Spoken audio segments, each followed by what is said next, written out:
We had a lot of Gold Star families quite upset with Kamala Harris and Joe Biden for disgracing a memorial for their lost family members and children. Gold Star families, for those that aren't familiar with the term, these are people who their children died in war service members. And there's a bunch of terms conservatives have for families who lost loved ones.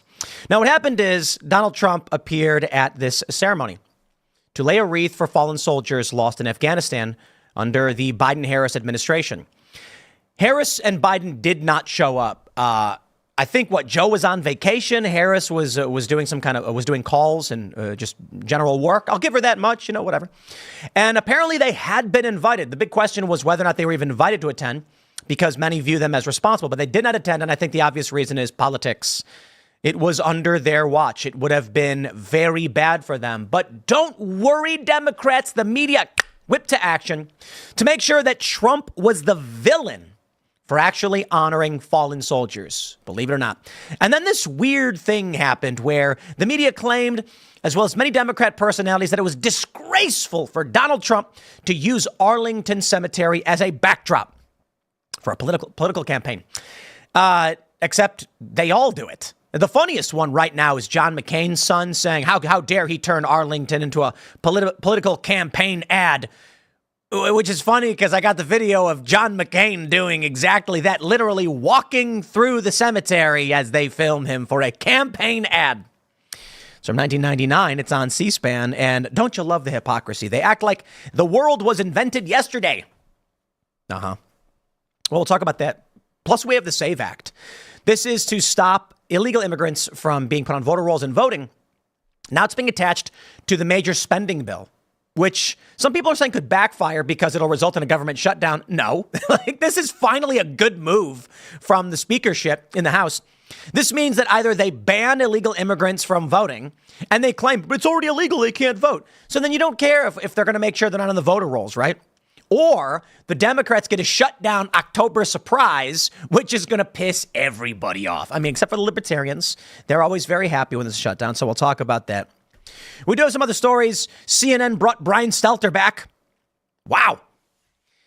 That one was surprising even to me. They must truly be desperate. But I got to tell you guys, it's actually pretty wild that Timcast ratings are higher than these cable primetime shows in the key demo. Now, of course, I can't compete in the 65 plus demographic. I mean that seriously. But in the key demo, we absolutely crush the competition on cable news. So this morning show, which is kind of crazy. So we'll talk about that and the implications, actually, for what this means for the future. But we're going to start with the Gold Star families who are calling out Kamala Harris.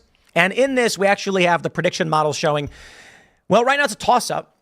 You've got some outlets saying it's Kamala, some outlets saying it's Trump. Prediction markets slightly favoring Trump right now. I don't think anybody really knows. But Kamala Harris is calling herself the underdog. I think this Gold Star family things would be bad in any normal circumstance, but we don't live in normal reality anymore. So I hate to say it, but I'm going to have to tell Trump campaign this. You are not arguing with anybody. That's the reality. I look, the thin slice of what's left of an undecided voter in this country, best of luck to you. Now, I do mean that. Before we get started, my friends, head over to castbrew.com and buy Cast Brew coffee to support our efforts here. Cast Brew's the goal here is we want to set physical locations. So whenever you buy Cast Brew, we don't pull profits out of Cast Brew. It's its own company. All the money going into Cast Brew is being reinvested into Cast Brew, paying the single staff member we have. I've taken nothing from it. But the goal is we want to get these physical locations up and running. Imagine this. It's in the morning. You got an open morning. Maybe it's your day off. You come and you hang out at the club. You hang out for a cup of coffee. There's a couch, there's a TV, people who feel similarly to you or want to discuss ideas with you. We create these physical spaces, castbrew.com. But also head over to timcast.com, click join us, or in the top right, you can click sign up, become a member. As you can see right here on the front page, Tim Pool announces legal action against Harris campaign for defamation. It's currently underway. I'm talking with my team in regular contact, and we're going to need your help on this one. And I will admit, the worrying thing about this is whether or not we will be able to actually afford this. As many of you may know, there are a lot of people who have tried to fight back against the lies and the manipulations, and it costs millions of dollars. So I don't enter into this lightly, and we need your support over at timcast.com. Click join us, become a member. Some have suggested we launch a fundraiser for this. I mean, if we have to, it really depends. I don't know to what degree people are willing to support my and our efforts here in challenging these lies and the manipulation. I assume many of you would. Many of you are already members. But maybe we have to push back on this one. For those that didn't see the story yesterday or Timcast IRL last night, the Harris campaign falsely and egregiously accused me of calling for the mass extra-legal execution of Democrats who refuse to support Donald Trump should he win. And that is a psychotic thing to say. Absolutely psychotic, incorrect. I oppose the death penalty, actually argue against it all the time. And it is extremely defamatory, damaging to my company. So we need your support over at Timcast.com. But let's get started and talk about the news. Here we go. Also, don't forget to smash that like button, subscribe to this channel, and get in your super chats today. Get them in now. Once this we wrap up the first segment, we go to your super chats. So let's read. We got SCNR.com reporting Gold Star families pen joint letter denouncing VP Harris. Harris has disgracefully twisted this sacred moment into a political ploy. Indeed. 7 of the 13 Gold Star families who lost sons and daughters during the U.S. botched withdrawal from Afghanistan penned a letter denouncing Vice President Kamala Harris's attack against former President Trump for his recent appearance at Arlington Cemetery. Over the weekend, Harris released a statement that framed Trump's appearance at Arlington Cemetery as a political stunt that disrespected sacred ground. Her statement further claimed that there was an altercation between some of Trump's team and cemetery staff and repeated Trump's disputed suckers and losers quote. I just want to point out the stupidest story ever is that Trump called American soldiers suckers and losers. That's just so comically ridiculous. Okay, that like comic book villains don't even say such stupid things to accuse Trump of doing it. Shortly after, the families of the soldiers who were tragically killed during the nation's withdrawal from Afghanistan published a joint letter denouncing Harris's statement. Quote, "We, the families of the brave service members who were tragically killed in the Abbey Gate bombing, are appalled by Vice President Harris's recent attempts to politicize Trump's visit to Arlington Cemetery. President Trump was invited by us, the Gold Star families, to attend the solemn ceremonies commemorating the 3-year anniversary of our children's death. He was there to honor their sacrifice, yet Vice President Harris has disgracefully twisted this sacred moment into a political ploy. The families asserted Harris and President Biden bore responsibility for the deaths of the 13 fallen soldiers who perished during their mission. Her administration's catastrophic mishandling of the Afghanistan withdrawal directly led to the murder of 13 service members, including our children. Despite our multiple requests for a meeting to discuss the loss of our loved ones, Vice President Harris has repeatedly ignored us, showing a complete lack of empathy and accountability." The letter added, Harris's refusal to face the consequences of her administration's decision was a deep betrayal of Gold Star families. President Trump, on the other hand, has been the only commander-in-chief to consistently recognize the heroism of our children. His attendance at Arlington was not for political gain, but to stand with us, to grieve with us, and to honor the legacy of those who gave everything for this nation. His leadership during this time in office was strong, and we have no doubt that if he were still commander-in-chief, our children would be alive today. The families then asserted Harris has proven herself unfit to serve as commander-in-chief. Her actions, both in the failure of the Afghanistan withdrawal and her disgraceful politicization of this anniversary, have shown that she lacks the judgment, compassion, and leadership required for the position. We will continue to hold her accountable for the role she played in the deaths of our children. We will not stand by as she disrespects their memory. America deserves better. Our children deserve better. Trump shared the letter in an X post and thanked them for their invitation to Arlington Cemetery for the 3rd anniversary of the Abbey Gate bombing. Here we have the story from the New York Post. Kamala Harris blasts Donald Trump's political stunt at Arlington Cemetery, disrespected sacred ground. The disdain I have for these people, my friends, I cannot put into words. I just really can't. Not a day goes by that I am not infuriated by the lies, the disgrace, the deception, the unwillingness to own up to their errors, the intentional malice. And now it's personal, of course. But it's just shocking. I mean, look, admit that you made a mistake, admit your failures, and move on. I was talking about this with Tim Waltz the other day. The reason why Democrats won't come on podcasts like this one, or I should say like Timcast IRL, not like this one. We don't do guests on this, is a morning show, monologuing. But, I got to tell you, I bring on Thomas Massey, right? Thomas Massey joins our show and we'll discuss things. And if we have a disagreement, he will stand by and explain what he's doing and he'll defend it. In fact, our own Timcast members will call in and argue with me periodically. In fact, we had a great call in last night where a member said I was wrong about the death penalty, and we had the argument. We argued. I get heated on the death penalty stuff. And he said I was wrong. It's amazing that we have members who are willing to call in and say, Tim, you are wrong. I listen to your show, and here's why you're wrong. And I will let them call in, and they can tell me I'm wrong, and I will tell them they're wrong. And then, of course, some people don't like the way they conclude, but ultimately, I concluded to the caller, our morals differ. We both agree that there are different things that we will not agree with each other. But, I appreciate the call. I thought it was actually a really great point he was making. And I appreciate these debates.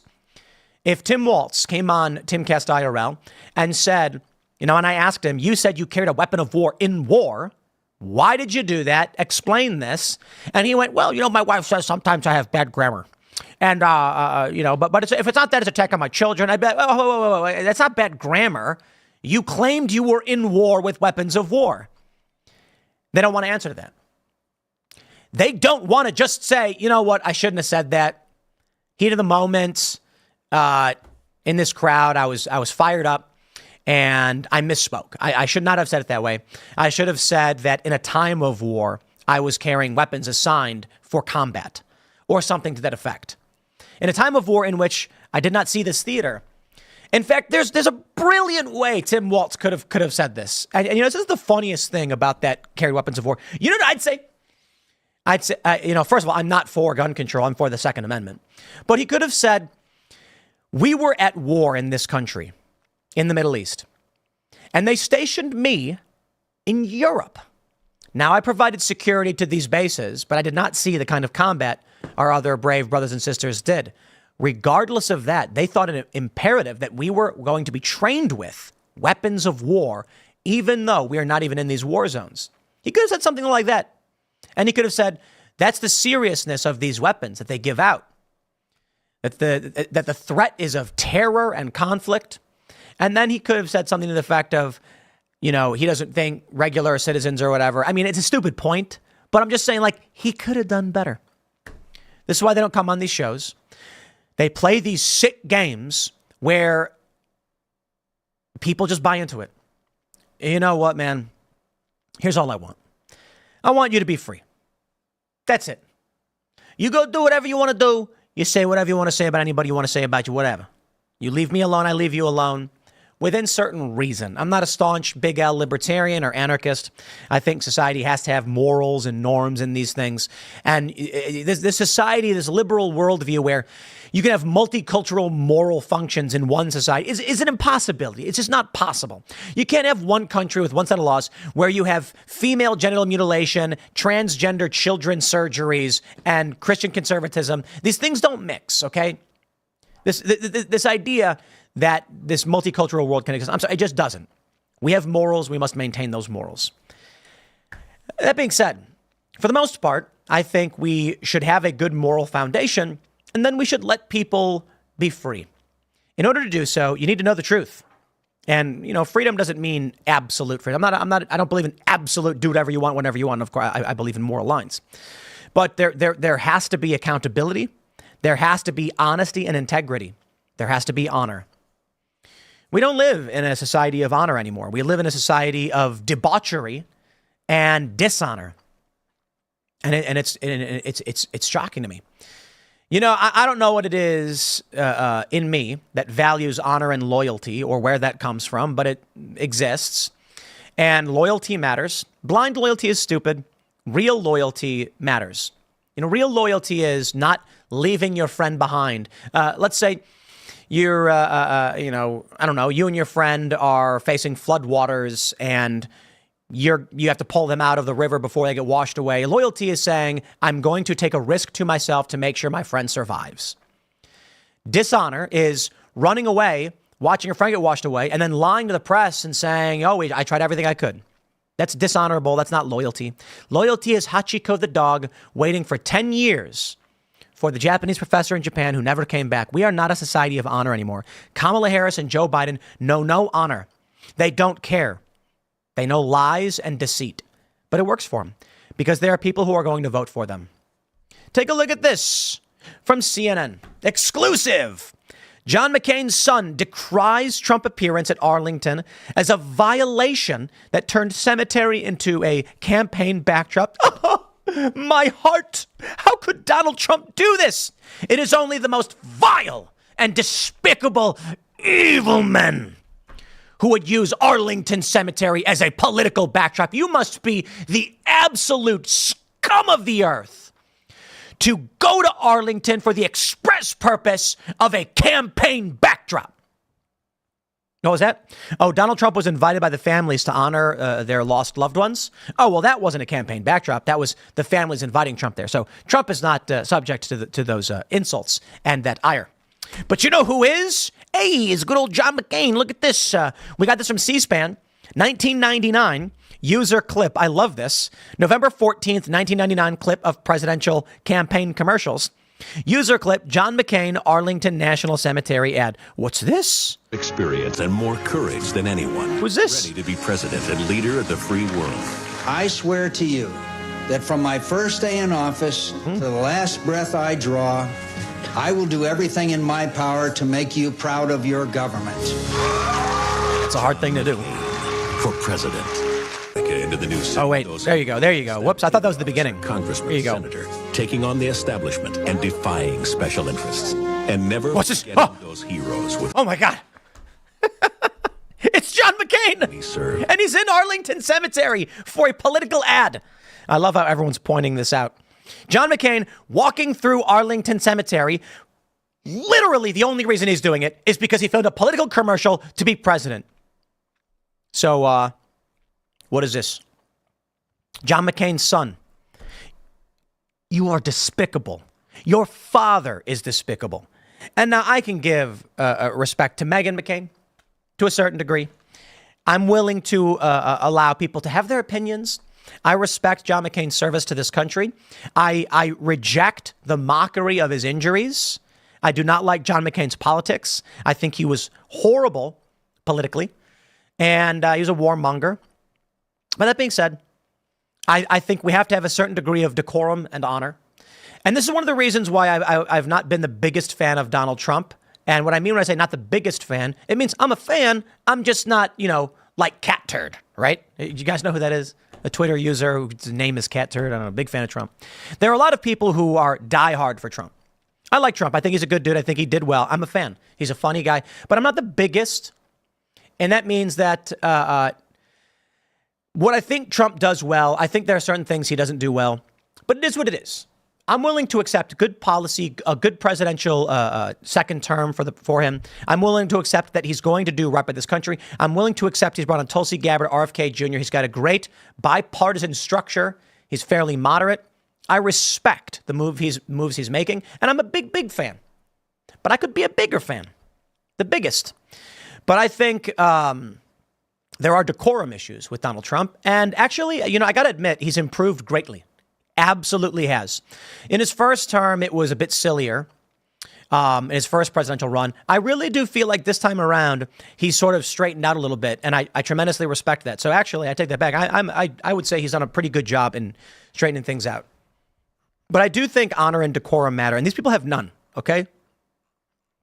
I can respect John McCain for his service. That political ad talks about how he was tortured for years. They broke his bones. I mean, it's horrifying stuff. And this country's done a lot of bad things. I'm willing to accept that. But I'm not so stupid to ignore the challenges that we face and the realities of the world and political power and geopolitics, et cetera, et cetera. But, I think Trump has greatly improved over the past several years. I mean, I think this is important to point out. A lot of people were upset in 2020 or I should say 2021, Trump would not stop talking about the election and it was stolen and whatever. And he does a little bit. He recently was at a rally and he was like, they don't want me to talk about the election, but it was a very bad election. And well, they don't want you to talk about it because we get it. At least I do. I think Trump has greatly improved in this area and has actually brought a bit more of the honor back.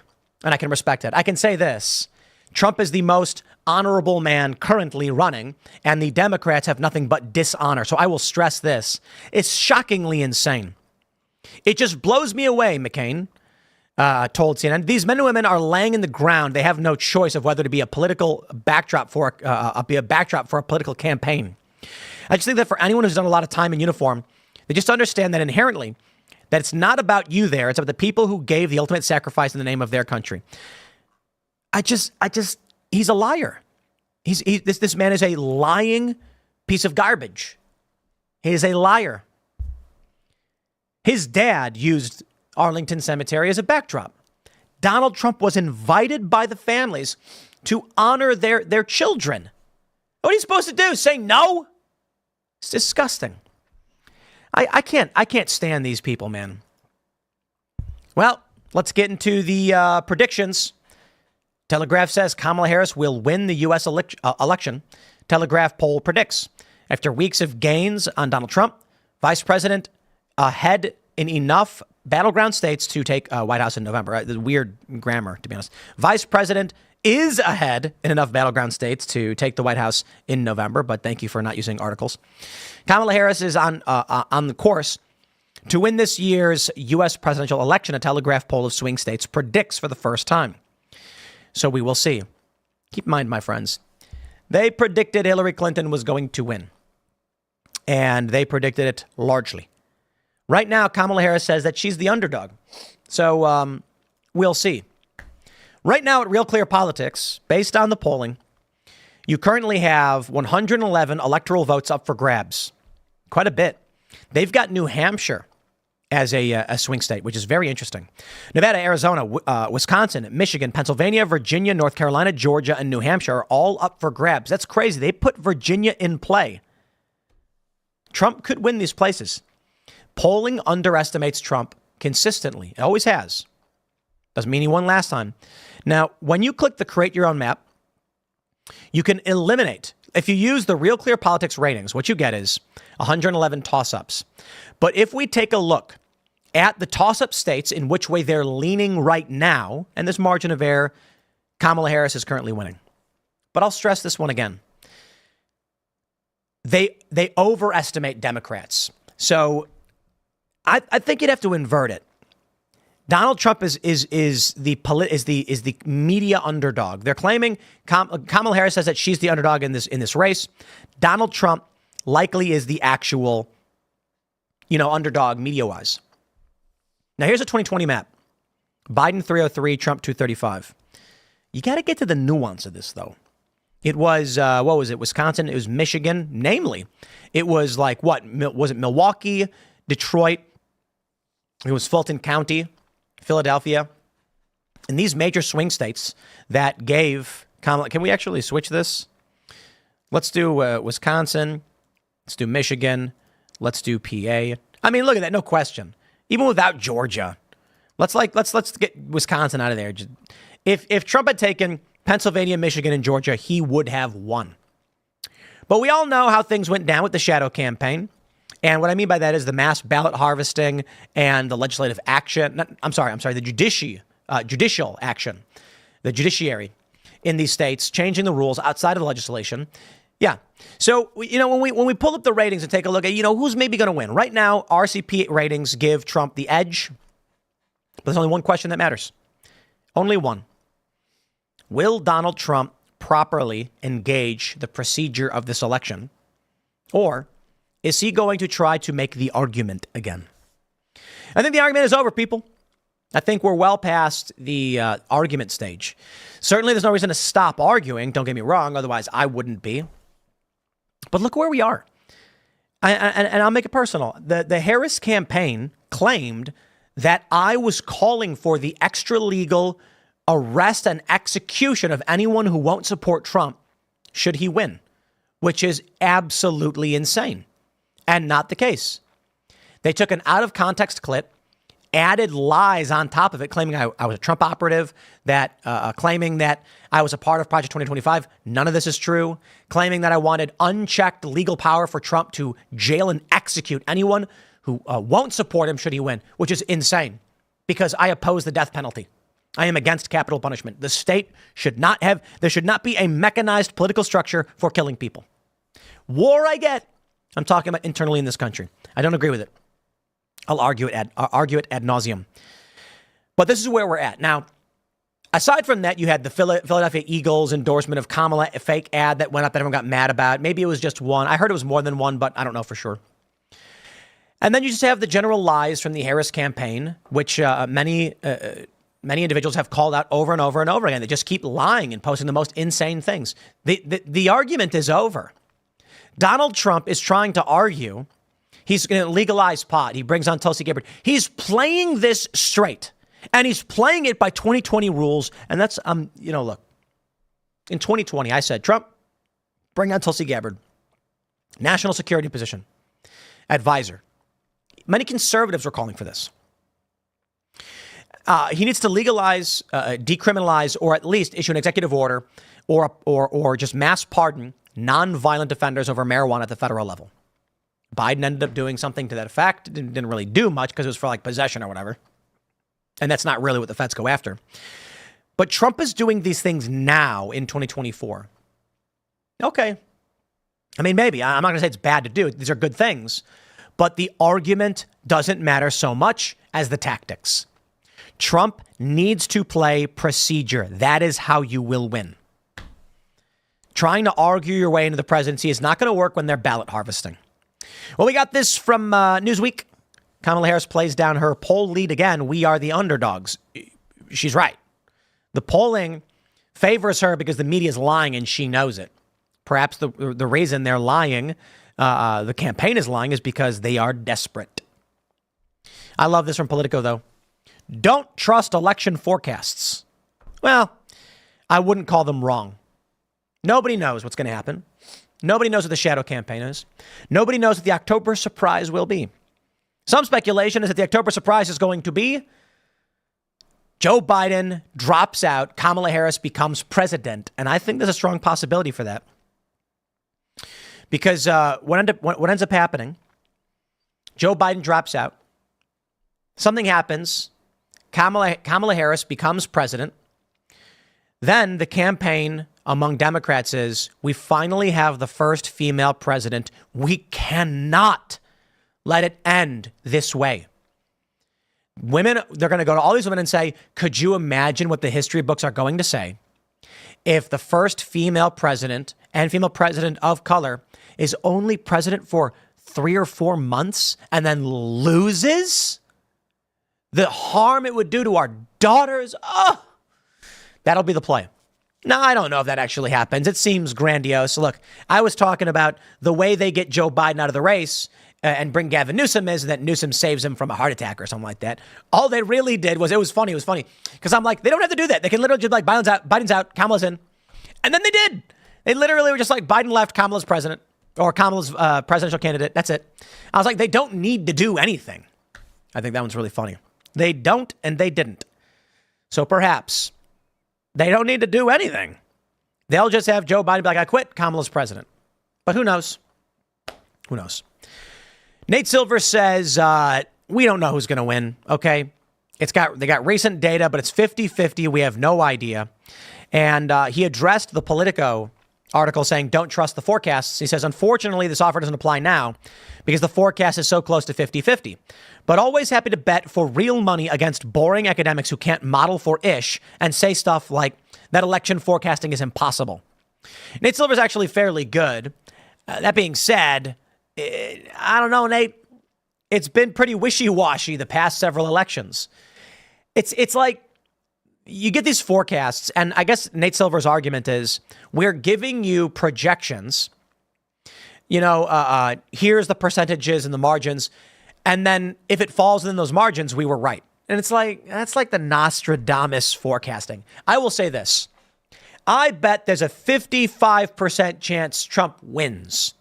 But that means if Kamala Harris also wins, I said she had a chance to win. It's like, well, you're not really telling me anything, are you? I believe that Donald Trump has a 99% chance of winning. But Kamala Harris still has that 1%. So if she wins, told you it would happen. No, you can't. That's not how it works. That's why I just like, whatever. But I will tell you this. Piers Morgan has bet Anthony Scaramucci $1,000 Trump will win the election. Really? That's interesting. Well, look at this panel of fellers here on his show. $1,000. Anthony Scaramucci says, not over yet. Trump may leave the race. Just watch his poll numbers plummet and see what happens. Oh, come on, Scaramucci. You know, he was going to come on the show, and then I guess he got mad because I'm critical of Democrats or something. We fight tirelessly no matter what for freedom, for the republic, no matter what, for freedom, for the republic, for democracy, to end the threat of tyranny. No, you don't. Come on. I mean, at the very least, if you want to argue that Donald Trump is going to enact serious changes to this country that you don't like, don't act like Kamala's not doing awful garbage either. It's just silly. Just silly. The betting markets currently have Trump favored by 0.4%. Bovada has Trump up. BWin, it's a tie. Polymarket has Trump 50% to Harris's 46%. Predict it, it's inverted. Harris is winning. But Smarkets, I like that one, has Trump up 1 point. So across the board, except for Predict It, Trump appears to be holding the betting odd predictions. We'll see. I'll tell you this, my friends. The bad news for all of you is this. Should you like Donald Trump? Because of Democrats bringing in illegal immigrants to bolster their congressional seats and electoral votes, Republicans need to overcome a handicap that Democrats have of about 4 to 6 electoral votes. That's right. Let's go back to that Electoral College map. And let's just say Democrats get a free Iowa or a free Nevada. They got 6 votes, right? Democrats get Nevada for free. Because of California and with all the other states combined, Democrats, through illegal immigration and sanctuary policies, have given themselves about, right now, 6 extra congressional seats, and which also translates to 6 extra congressional votes. This is not the will of the American people. The illegal immigrants don't vote. It is Democrats getting extra votes because they allow non-citizens in their states, and it is insane. So it is fascinating. The popular vote compact. Some speculate that should we actually go national popular vote, the Republicans will actually win. Now, what we see in most elections is that Democrats win the popular vote. But many speculate that a lot of Republicans in deep blue states don't bother voting. There are more Republicans in blue states that don't vote than Democrats in red states that don't vote, which means if you switched to a largely popular vote model, one theory, one prediction is that California Republicans begin to vote en masse because now your vote matters. You know, you've got people who say, like, my vote doesn't matter. I live in a blue state or I live in a red state. Like, what's the point? You got to be in a swing state for it to matter, right? Imagine this. Imagine every conservative voter in New York voting. New York still is largely blue, but it wouldn't matter. You see a bump of 10% Republican votes, but you don't have Democrats in red state to the same degree. We pulled up the numbers a long time ago. It's something like 2 or 3 to 1. So we don't actually know. Republicans may actually win the popular vote if we are on a popular vote system. Look at like places like New Jersey or Maryland, where Republicans don't vote because they're like, we're deep blue. What's the point? Now imagine you go national popular vote. They say, okay, I'll vote no. Would be interesting, but we don't want to know. We don't know for sure. I still think the Electoral College system is the better system. I just think Democrats are cheating with illegal immigration. So we're going to talk about this in our next segment. Coming up, the GOP is pushing to link non-citizen voting ban to government funding bill. We have this story from SCNR, which we will talk about in the next segment. But for now, we're going to jump over to your super chats. So smash that like button, subscribe to this channel, share the show if you really do like it. Support us at Timcast.com. Follow me on X at Timcast. Let's grab super chats and see what y'all have to say. All right. Jason Dixon says, please forgive my broken record. The economy is going to collapse. It's the most telling. It's most telling in real estate. Please get real estate mindset on as a guest. We would probably have to do that for culture war, which we could do. So we'll see. We just got one that popped in right now. Would you support a mandatory voting law? Absolutely not. I would support the inverse. More restrictions on voting. Look, there are a lot of people that don't want to say things because I guess they're worried about sounding too crazy or whatever. I think voting should be harder.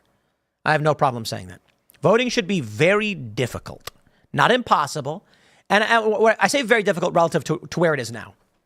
You should have to have an ID, and the ballot should be blank. That's it. Blank ballots. So you walk in to vote. They hand you the ballot and they say, it's blank. Have fun. And you got to write down who you're voting for, and your handwriting's got to be legible. You got to be able to write. And this is the craziest thing, too, when they're like, what about people who can't read or write? Don't care. Literally don't care. If you are illiterate, then you don't vote. Bye. Well, that's not fair to poor people. Don't care. Like, dude, you're not going to guilt or shame me, okay? It's just not going to happen. I don't care if people who are illiterate can't vote. I literally don't. That's not my responsibility. And if someone doesn't know how to read or write, perhaps they should not be voting because they can't understand the deeper nuances of what's going on. Now, I suppose then you make the arguments about people who are dyslexic and they are intelligent, but they have some issue.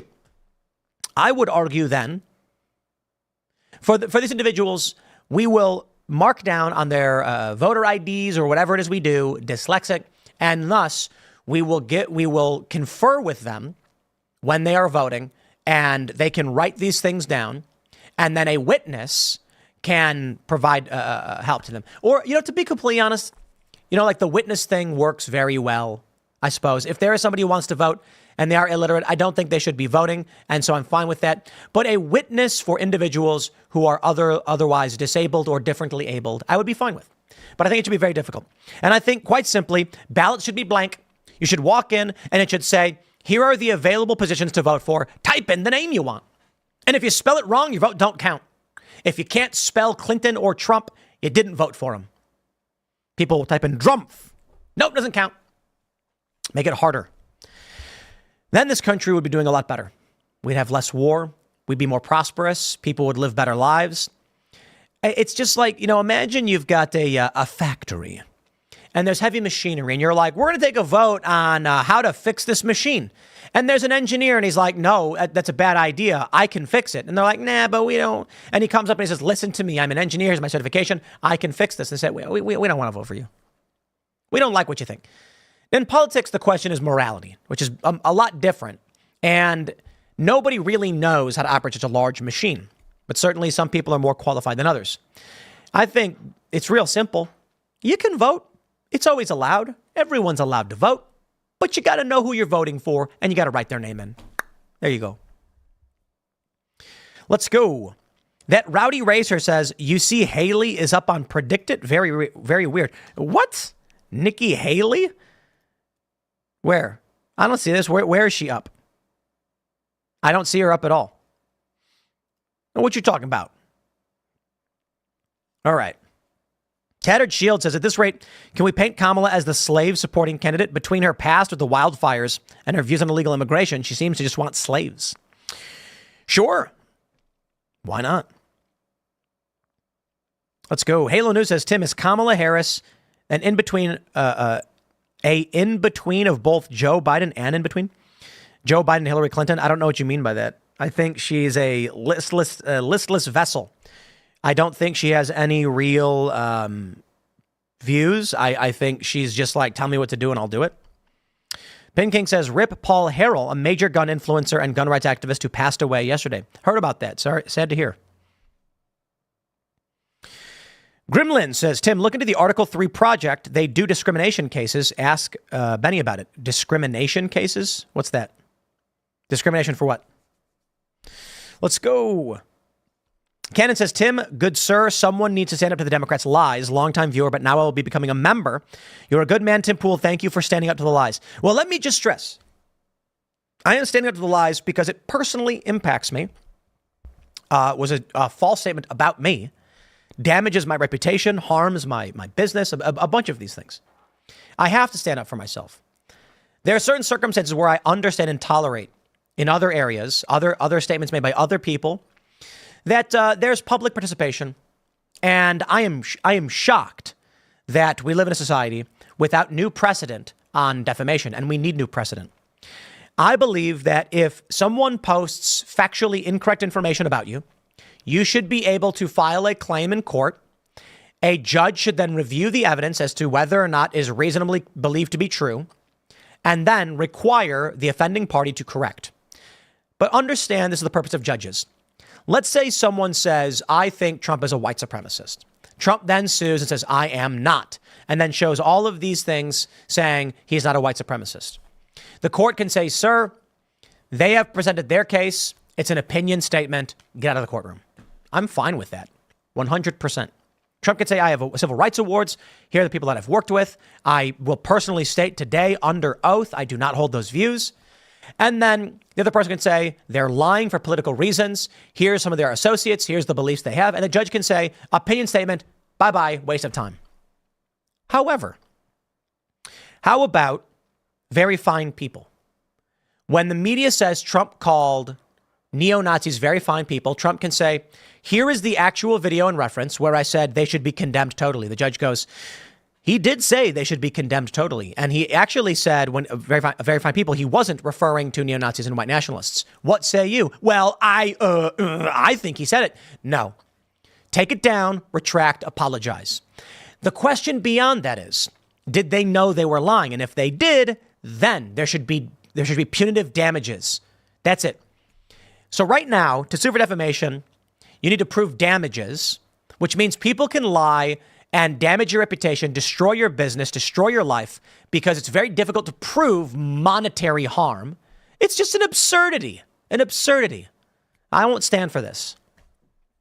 Let's grab some more super chats here. Joe Fedor says, CNN says Biden-Harris administration to accuse Russia of sustained effort to influence 2024 election. I can't do nothing without 3 years of Russiagate. Yep. Habatsky says, Habatsuki, is Arlington's story a case of assumptive language? Trump was told not to photograph for political campaign does not mean that Trump was accused of doing that. Plausible deniability. You see, there you go. Assumptive manipulation. I say, our goal is to get everyone a slice of pizza for dinner. And then all you got to do is vote for me. And then once everyone's lines up, I say, we got it, ladies and gentlemen. We got your dinner. Everyone goes, yay. And then the dinner is cornbread. And you're like, I never said I got you, you know, but you said you were going to get us pizza. I said that was our intent. But then you said you got us dinner. I did get you dinner. It's just not pizza. I love that assumptive manipulation. This dirty, dirty games, man. ATX says, this reminds me of when they edited Joe Rogan's clip to look like he was talking about Kamala, but it was about Tulsi. Did you see there was a Chinese agent working for the Dems in New York? I did. Or the Marines attacked in Turkey? Indeed. We talked about that one last night. Let's go. Derek Fannebecker, I would love to hear your take on Live's song from Mental Jewelry, Beauty of Grey. They were super young when it dropped. Great song. I'm not familiar with it. Have to check it out. Adrian Contreras says, Tim is pushing to abolish the Electoral College. I knew it. He's still a Bernie bro. He's been slowly getting us to his side for years. LOL. The reason the Electoral College is so important is that we can't allow the interests of Iowa to be stripped away by the interests of California because they're different. And so the example I like to give is in California, where they don't have voting based on electoral system. When I was there during the drought in the 2010s, Tulare County, with farmers and farm workers, they had no groundwater because the cities voted to take their surface water away from them because the cities had more people. And I'm like, but this water is here. There are people who live here and they have wells they need to tap to drink and live.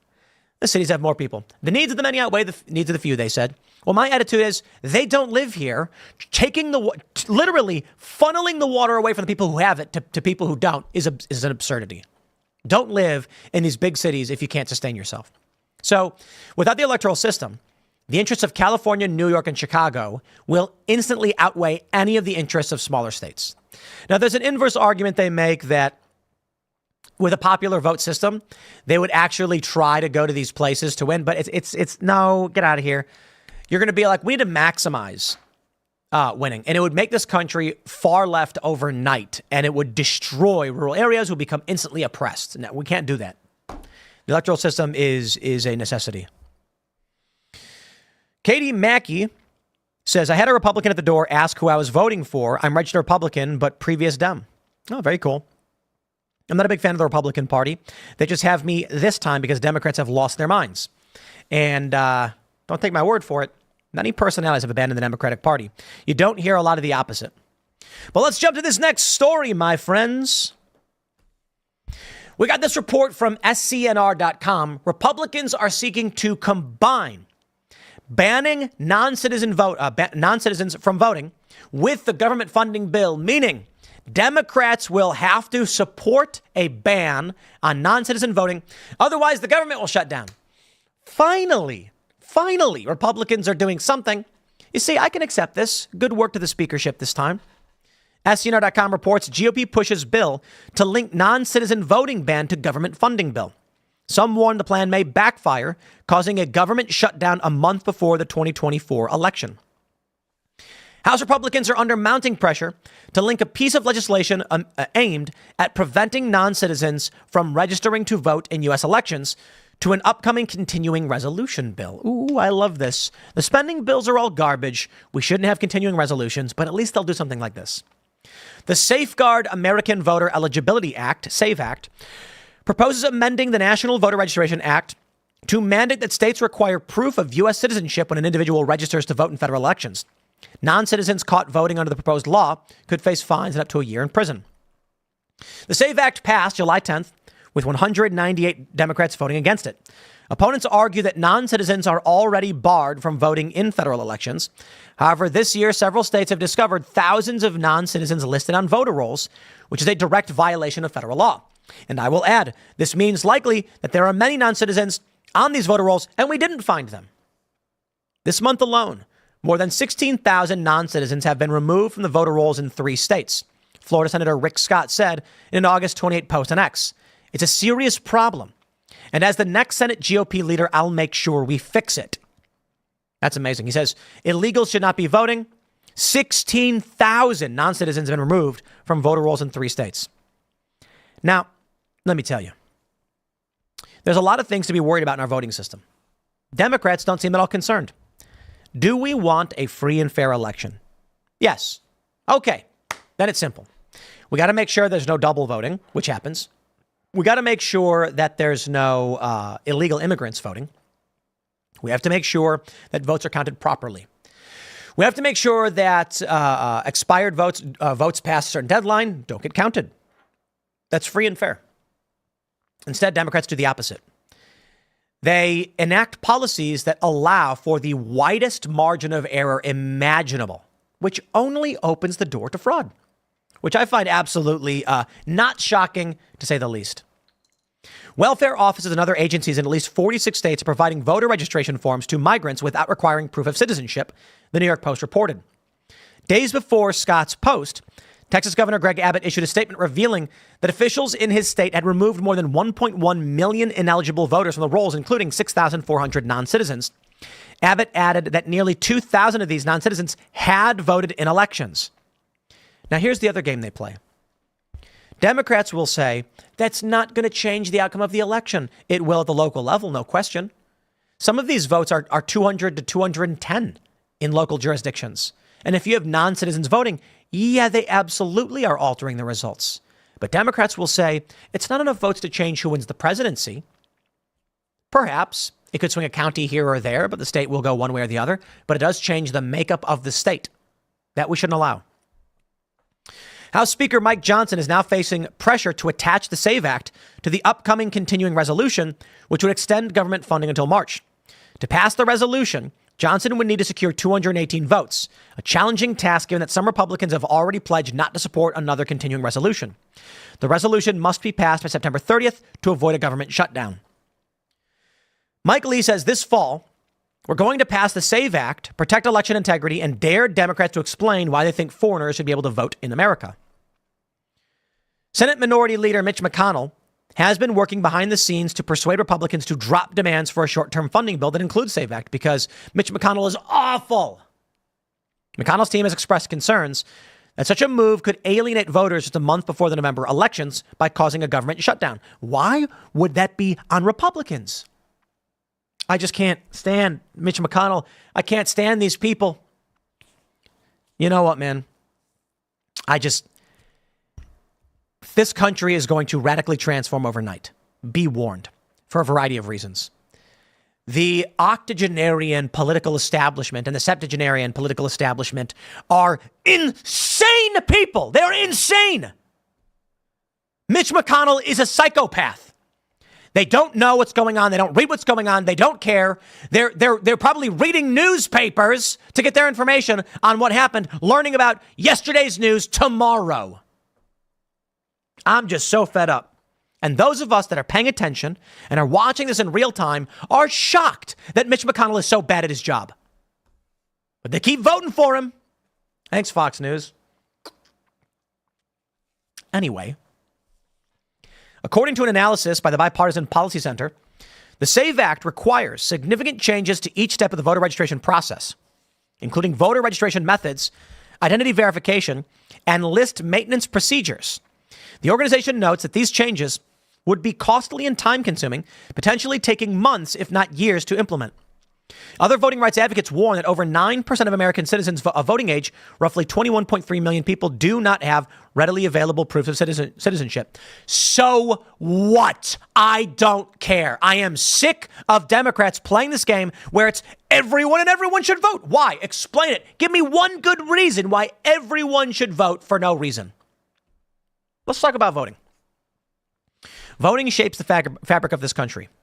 The more people vote randomly, the more the country falls into disrepair, and the more people will vote randomly. But you know what? Fine. Call it social Darwinism. Call it whatever you want. Let this play out. And the end result will be, we only got to wait about 40 years and the strong will survive. And those who can navigate and maintain themselves in a fractured and broken system will succeed and will survive. And this tends to be the pattern of existence on this planet.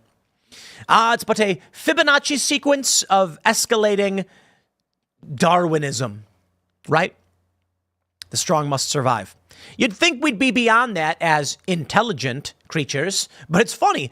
We just call ourselves intelligent, and then we define intelligence and then act like we are. Certainly a distinction from the noble rooster, perhaps, the chickens. We won't refer to them as intelligent at all. They're pretty dumb animals. But it's funny. It's funny because they are still subject to the laws of the strong surviving. A rooster who is too stupid will die. And let me tell you, we had a rooster. I don't remember his name. We name them all, but I don't remember. He kept escaping. He kept jumping out of the area we had him, and we respected it. I said, you know what? He's an adventurous little dude. Let him jump out. And a fox got him. Now he's dead. He'll never have babies. Yeah, well, okay. He wasn't strong enough to survive.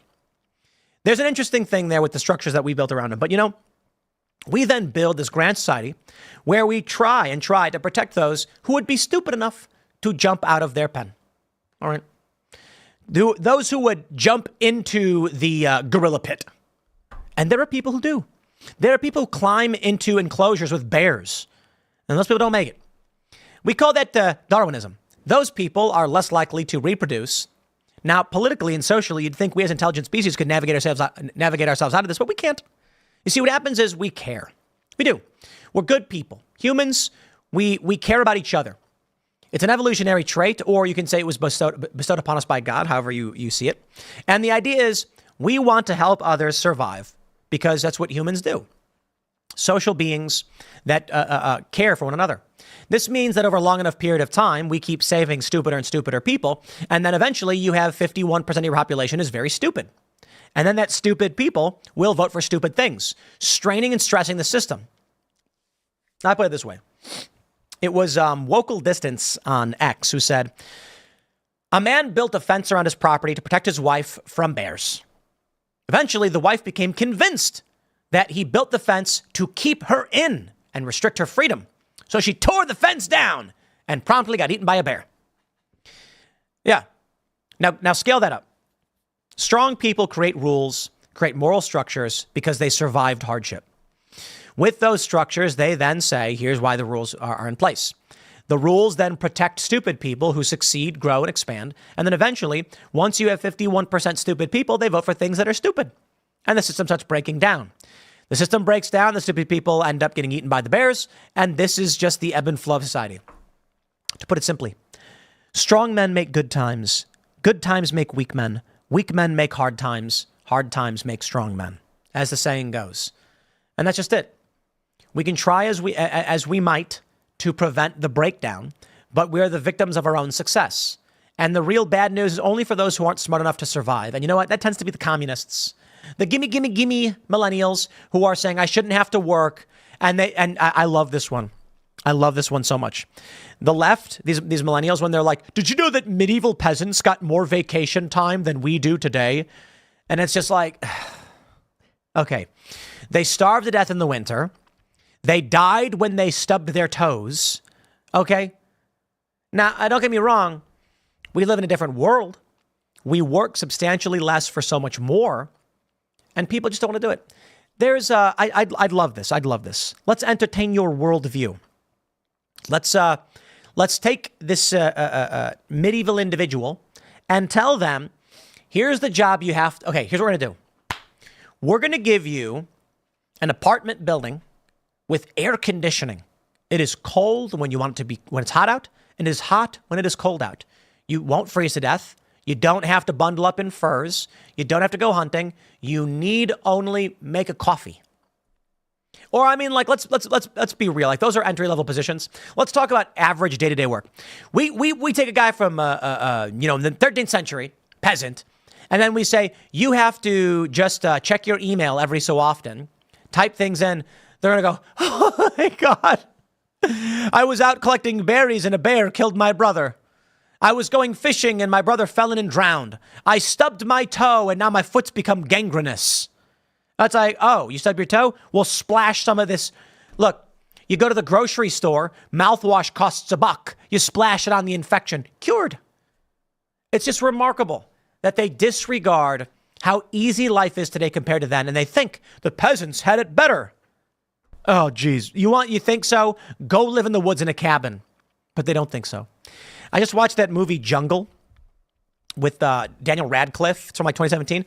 It's a pretty good movie, actually. It starts a little slow, but it's about these dudes who go to Bolivia and they get lost in the jungle. And then this dude is lost for like 3 weeks and then eventually gets found. And I'm like, if you think the medieval peasants had it so well, try surviving in the wilderness. It's just an absurdity. It's an absurdity. But that's the millennial communists that we're dealing with today that are voting for the things that break down and destroy this country. So, what can I say?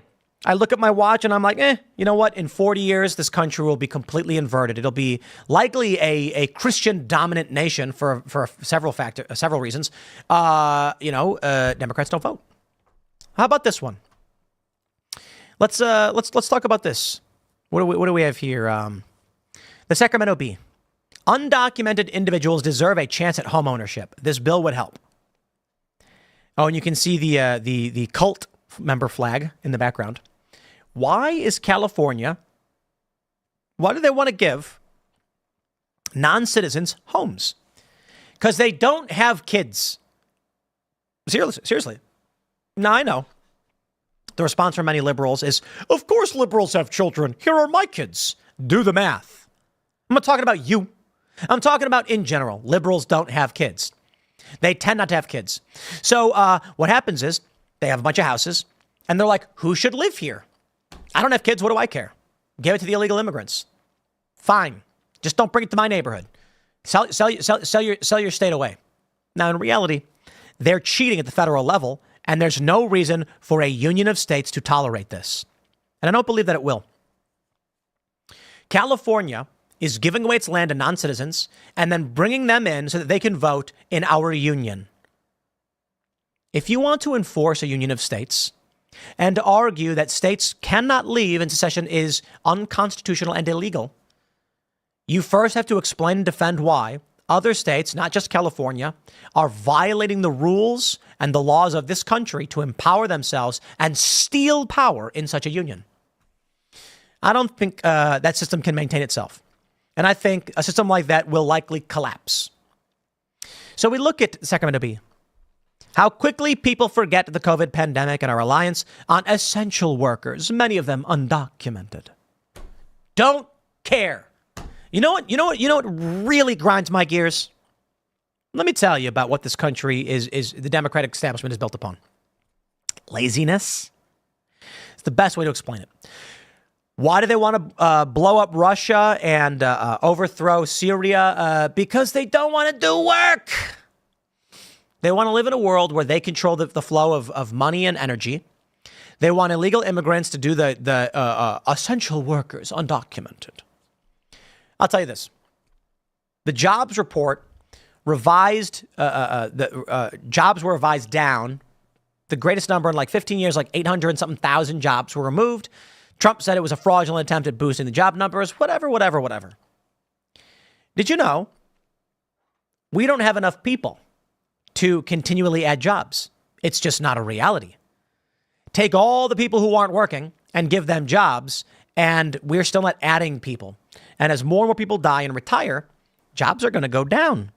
Jobs going down is bad for the fractional reserve economy, where the Federal Reserve dumps money and prints it to do whatever they want, and they want to maintain that system. Now, if we had sound currency and real trade, here's how it would work.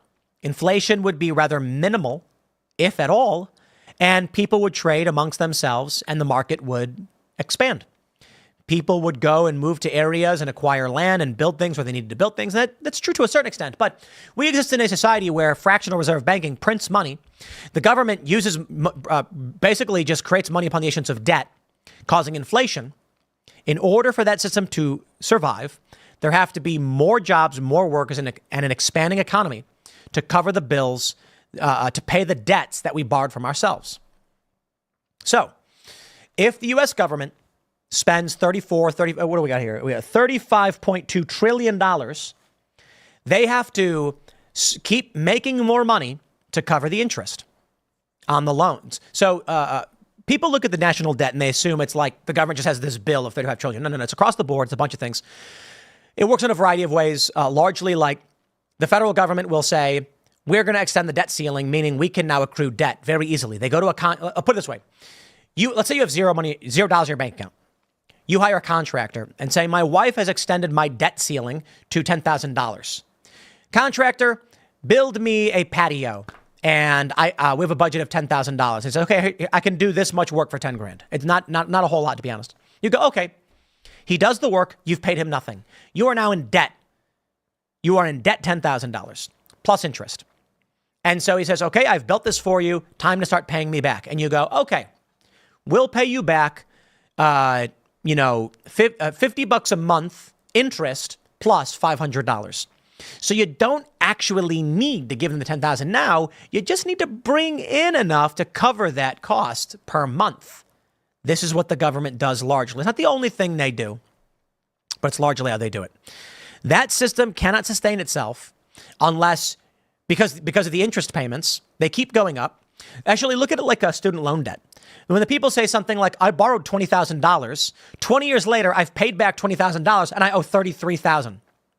Right, because of deferments and interest rates, the debt keeps going up. You'll never pay it back. So what do you need to do?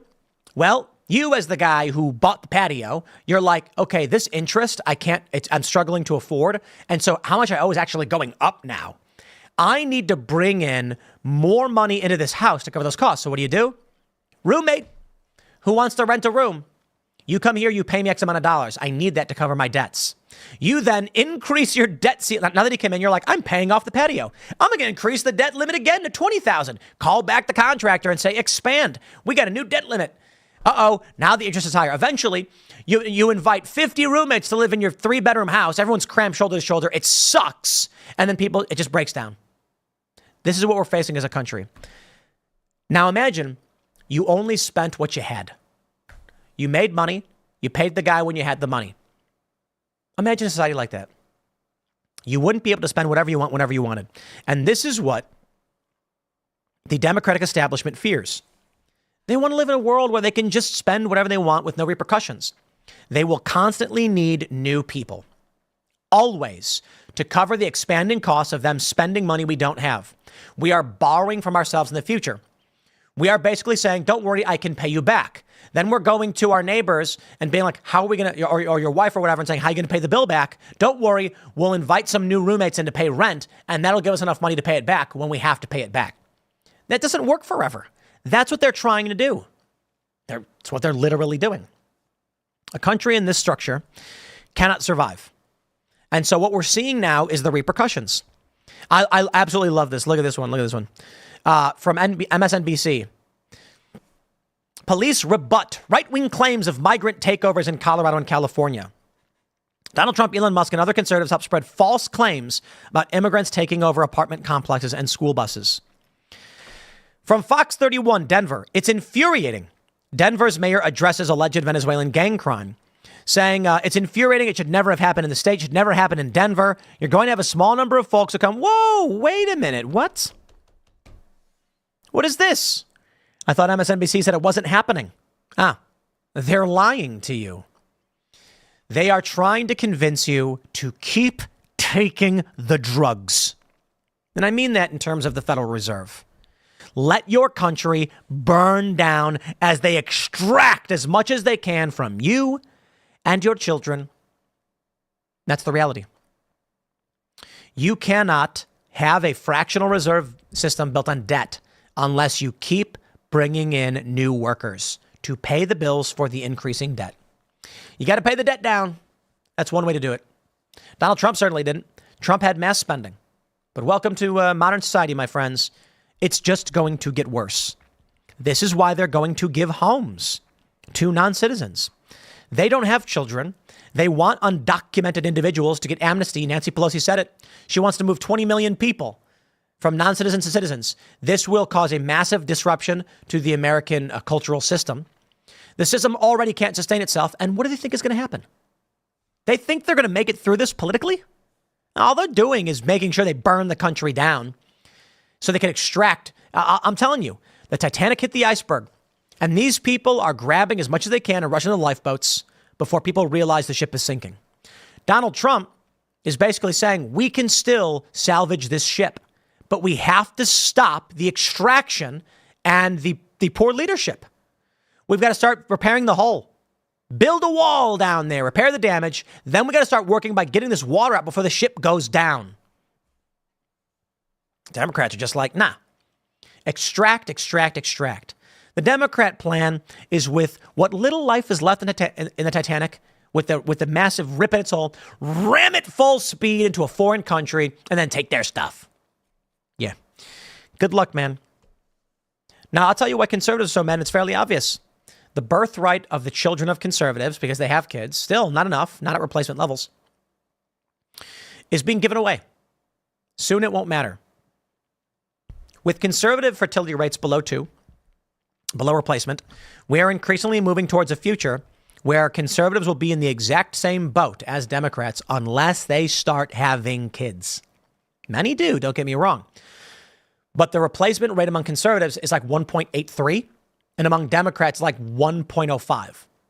So certainly Republicans are nearly 2-1. That's good, but you will still end up in a position where Republicans have dwindling communities, which we see, these small towns are evaporating, and liberals will replace liberals with illegal immigrants, and they'll try to recruit conservative kids. Conservatives need to have, right now, I ain't even kidding, have 5 kids. Now, I heard the argument, people saying it's too difficult to do. Oh, boy, you betcha. Absolutely it is. And it'll only get harder. Have fun. That's it. Imagine what it must have been like. Man, I love this. I was reading about the Pilgrims and Plymouth Rock and all that stuff. Jamestown. And the first settlers. I think Jamestown saw, like 80% of its colonists die. They died. Imagine living in a big city and being like, it's not good here. The politics are bad. The religious restrictions are bad. I got an idea. Let's take what little money we have, buy a boat charter to set sail for a barren continent and roll the dice. They did. The Mayflower Pilgrims were like, we're going to jump on this boat. We're going to set sail. I think it was 10 weeks. They landed near Massachusetts. And they were just like, all right, it's fall. There's no food. Winter is coming. They did prepare supplies to make it through the first winter. And it's not as stupid as you might think. The idea being we got this big ship. People can live on the ship. You're going to build settlements as fast as you can. And then we're going to try to use these supplies to live until spring. We can start the crops and plant. Didn't work out so well. And a bunch of them died. More people died at Jamestown. But just imagine that. And so when people tell me it's like, it's too hard, I can't afford it, you don't understand. I'm like, no, I completely understand. I also understand that the colonists just literally died to be pioneers. And it was really, I love Jamestown. I'm reading about Jamestown because the people who showed up were just not prepared for outdoor life. They were city folk and like, there was like a viscount or something. And they just like did not know how to rough it and live in the wilderness. But they were just like, we have to do this. So my question to you is, are you going to have many, many babies so that you can raise individuals who will fight to restore this country and reject the insanity of the far left and their insane policies? Or will it be too hard? And I'm not telling you got to do anything. I'm just giving you the basic details, which you know it's true. If conservatives don't have kids, this country breaks apart and falls apart. It's simple. That's just it. I'm going to wrap that one up there, my friends, and we're going to jump to the next story, of course. We're talking about Taylor Swift. You guys are going to love this one. A leaked contract showing the Taylor Swift and Travis Kelce relationship was fake, as many predicted. Now, they're claiming it's a lie. It's not real, but I don't believe it. I think this whole thing was fake. It's lightly political, but it's a big story that I think is worth discussing. So we'll talk about that one. Smash the like button. Subscribe to this channel. That segment will be up at 4 p.m. Follow me on X. Become a member at timcast.com to support this show. If you like this show and you want it to exist, then become a member at timcast.com. Thanks for hanging out. We'll see you on the next segment. I will grab your super chats first before we jump into this next segment. Today I'm drinking water. Unfortunately, it's in a plastic bottle, but you get what you can get. All those phthalates and PCBs. Not a fan. Not a fan. Warning: cap is a small part and poses a choking hazard, particularly for children. Oh man, you know what? There's a warning on everything. Warning: coffee hot. That's so dumb. Let's go. Juan Rodas says Tim Walz's whole family just endorsed Trump. I love it. Let's go. Stephen Frost says, hey, Tim, Kentuckian here. We hate McConnell. However, the opposing candidate was a Democrat that only ran on bragging about her 97 combat mission. Seriously, that's all I remember from her campaign. Why don't you vote in the primaries? Primary this man. They won't do it. It's too hard, I guess. All right. Brian Hodges says, you need to watch FM Smith videos and have him on. Things are way off than you think. What do you mean? Boomers and older that held power sold out the younger generations. Just look at the national debt they allowed. Agreed. Yeah, they're looting the Titanic as it's sinking. Uncle Sam says, Tim, how many shutdowns have there been in history? How many times the government really shut down? Was in army during shutdowns, we still worked. It's an empty, meaningless threat, and they know it. The shutdowns affect the bureaucratic state, largely. And there's a lot of people. And so they don't get their paychecks. If you're in the military, certain personnel still keep working and then your pay is deferred or whatever. I'm pretty sure that's what happens. Like you just get back pay when they turn the military, like when they turn the government back on or whatever. Shiksui says, how many beanies do you have in your collection? I wouldn't call my t-shirts a collection of t-shirts or my socks a collection of socks. But I got a bunch. I actually have a stack right in front of me because when I skate. So let me explain the history of the beanie. So there are photos of me wearing a baseball cap back in the day. These are basically fashionable sweatbands, as it were. So when you're skating, like especially as a teenager, you got to wear a sweatband. The sweat will roll into your eyes and all over your face, and you're constantly shaking the sweat off. It's crazy. You sweat a lot skating. And so a lot of skateboarders, not all of them, especially if you're super sweaty. I'm a ridiculously sweaty person. I sweat like 3 minutes into a workout, and my shirt is drenched. It's nuts. So at first, it's a baseball cap. And then you start getting the sweat line staining into the hat, and the sweat drips off and pours down your back. It's really funny. It goes into the brim of the hat and falls down, and you're like, it's ridiculous. And so then skaters, if you go to like the Lower East Side in Manhattan, even during the summer, you'll see skateboarders wearing beanies. They're sweatbands, basically. And the skaters will wear them because it wicks the sweat off their face and to the back where it pours down the back. It's gross, right? So basically, I have a bunch of beanies that function like sweatbands. So when I'm skating, the sweat isn't pouring down my face, and that's it for the most part. And it was basically like skater fashion. And so I always had a beanie on in everything I did. All of my photos going back, it was either a baseball cap, then a beanie. And then we had these hippie brimmed beanies that were a thing for a while. And that's it. So now I always wear it. And it became like I was at Occupy during the winter wearing the beanie. And then I had a marketing guy say, "You're the beanie guy." And I got featured in a bunch of magazines as the beanie guy. And they said, "Make that your thing." And I said, "Okay." And so I did. And that's basically it. And there are a lot of people that are like, "He's only wearing it because he's bald." I'm like, well, I don't know. I got this. It's really funny. My favorite thing is, there's a profile picture I took of myself, several of them, where I'm not wearing the hat and I'm bald. And there are like these people post the picture of me, and I'm like, You're posting myself, like you're posting my picture that I took and posted to the internet. I don't get it. Like, oh, whatever. Well, you can do whatever, say whatever you want. That was it. Yeah, the guy worked for Puff Daddy, actually, and he was like, "Oh, that carries a lot of weight these days, huh?" He was like, look, all these shots that you got, like, look at the style that you have, and people are referring to you this way. You should do that." And I was like, okay. So I did. That's it. That's about it. Breaking news, school on lockdown amid reports of an active shooter. Is it not going to let me open this? I don't want to lose my Travis Kelce story. What do we have here? Georgia's school on lockdown amid reports of an active shooter. Fox 5 Atlanta is reporting. This is Appalachia High School. Developing. All right. Let's talk about Taylor Swift, ladies and gentlemen. Oh, boy. We got the story from the Daily Mail. This broke yesterday. It's causing a lot of controversy. The story is that a contract leak showing that Travis Kelce and Taylor Swift are going to have a fake breakup. It's a fake relationship. They're going to say they're looking for privacy at this time. But now their lawyers are claiming it's fake. It's not true. This is a real relationship, and nobody believes it. I do not believe for a second that Travis Kelce is actually in a real relationship with Taylor Swift. Just in my opinion. It seemed from the get-go like a fake PR relationship. However, I will give Taylor Swift this. Taylor Swift is she gets attacked by conservatives a lot for being a Democrat, and they were accusing her of she's going to endorse a candidate and all that stuff. And I'm just saying, like, dude, stop making people your enemies. Okay, don't do that. Taylor Swift is a pop star. She's very popular. There's no reason to attack and insult her. If she makes an endorsement, your response should be critical. But you be polite criticism. Say, Taylor, we love you so much. You know, we hope you consider an argument and hear what we have to say. This idea of insulting and attacking regular people who endorse people, it's silly. But I think Taylor Swift's conservative. I do. I mean, isn't she from Nashville? I don't know where she's from. But there are a lot of pop stars. Or I'll put it this way. Taylor Swift is not doing WAP. She is...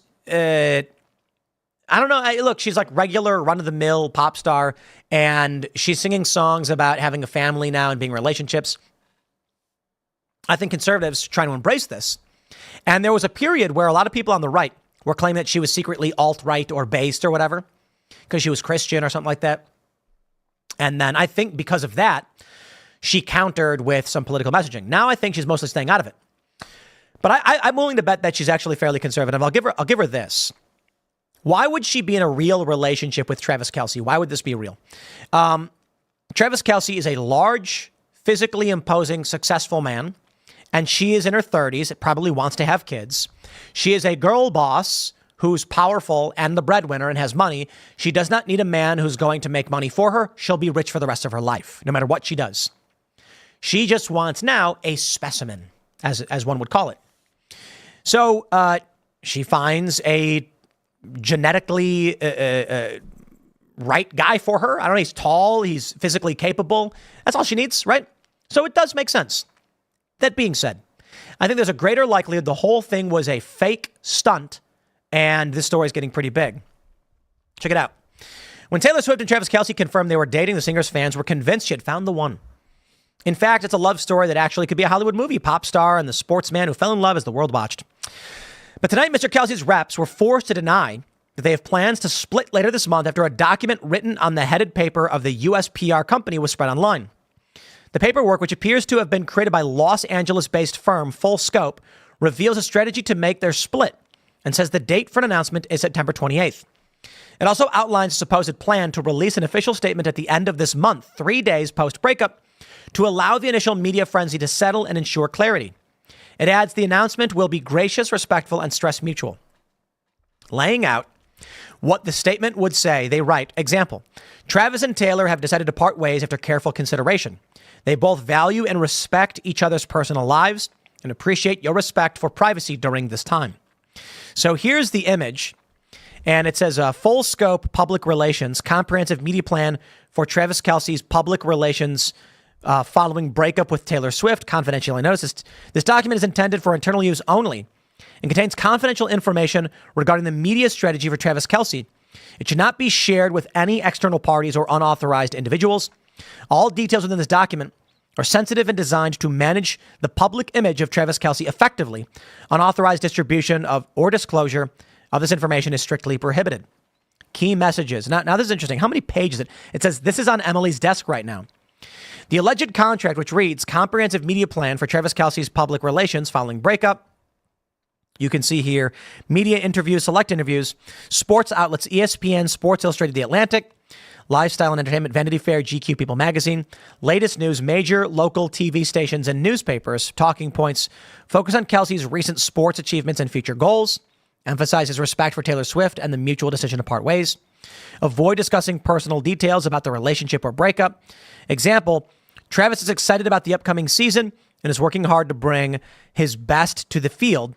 Both Travis and Taylor respect each other and are focusing on their individual paths. This is crazy, it writes.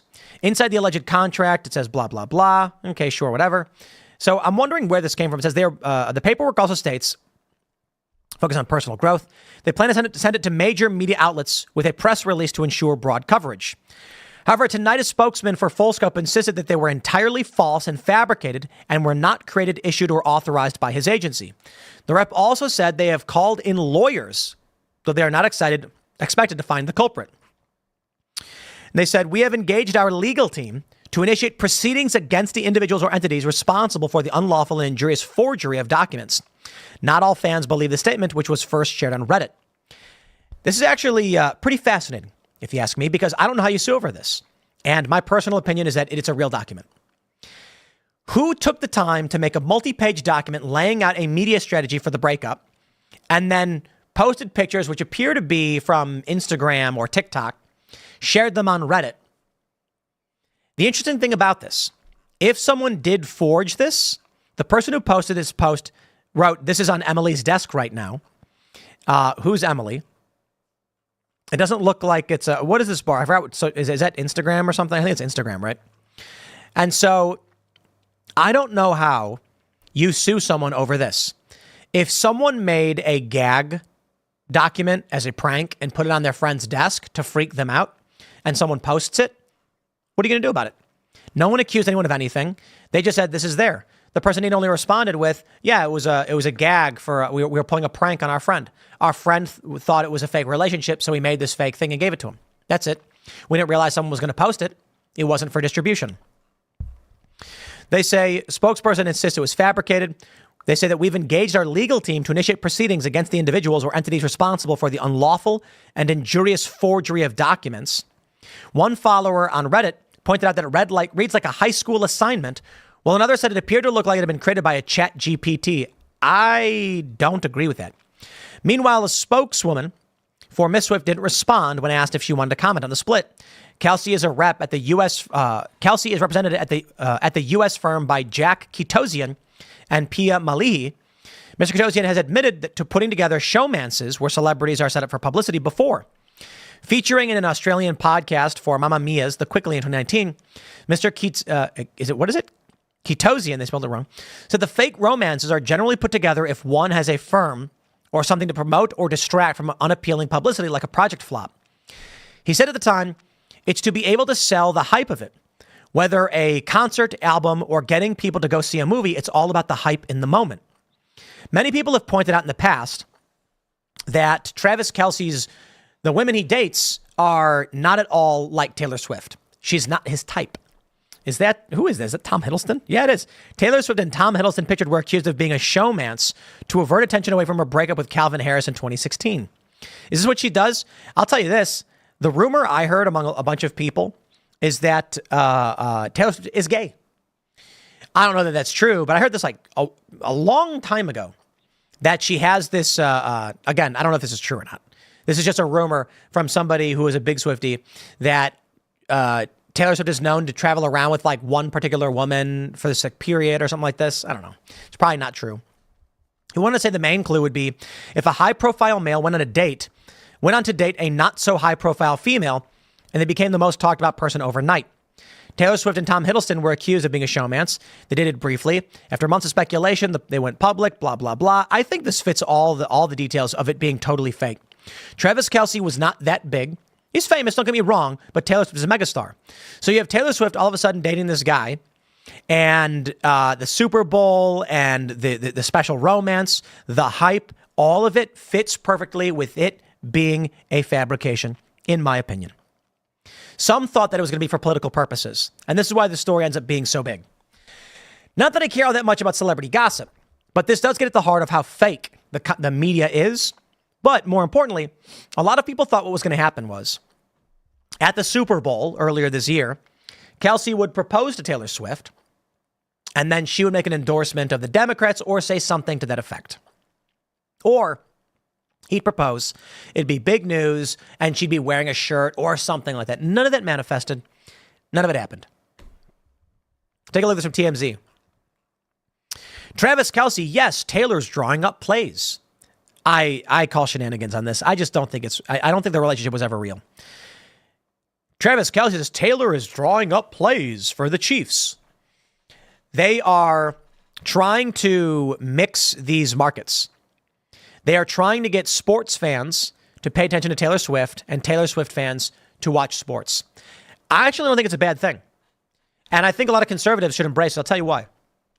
Taylor Swift was at the Super Bowl, and the big issue was people being like, it's fake, it's bad, she's going to endorse Democrats. Stop. Okay, I tell you this now. Daughters are going to be watching the Super Bowl with their dads. And you're going to have dads talking to their daughters. And the response from the dad should be to praise Taylor Swift, not attack Taylor Swift. Don't push your kids away. When your Swiftie daughter is like, I want to watch the Super Bowl with your dad because Taylor's going to be there. And you'd be like, yeah. And then most of it is the game. And he can explain that to his daughter. Let that be a bonding moment. I think it's a good thing. Travis Kelce's team speaks out over the breakup contract. They denied it. They said it was fake. This we know. We've engaged our legal team. Yeah, we get it. The paperwork included a template read, they're going to part ways. Nobody knows what's real anymore. Let me tell you this. September 4th, 2024. This is today. Taylor Swift boyfriend, Travis Kelce, and Jason Kelce signed a seemingly crazy $100 million podcast deal, but it also may be a good deal for Amazon. Amazon's Wondery podcast network paid $100 million for the Kelce's New Heights podcast. Who got the better deal? The Kelce's did. This is crazy. Absolutely crazy. What's Travis Kelce's podcast? Let's look it up. They have a podcast. What's their podcast called? New Heights. They got 2 million followers. I'm going to pull this one up. Take a look at their numbers real quick. Know what my... I don't really care to listen to it.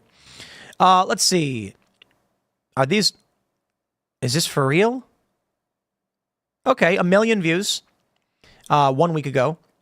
Let's see. The next full podcast is, they have clips. They go up. The clips are all right. The clips get like a couple 100,000, sometimes 10,000 or so. Looks like most of these are just clips and not actual episodes. Here's another episode, 900,000 views.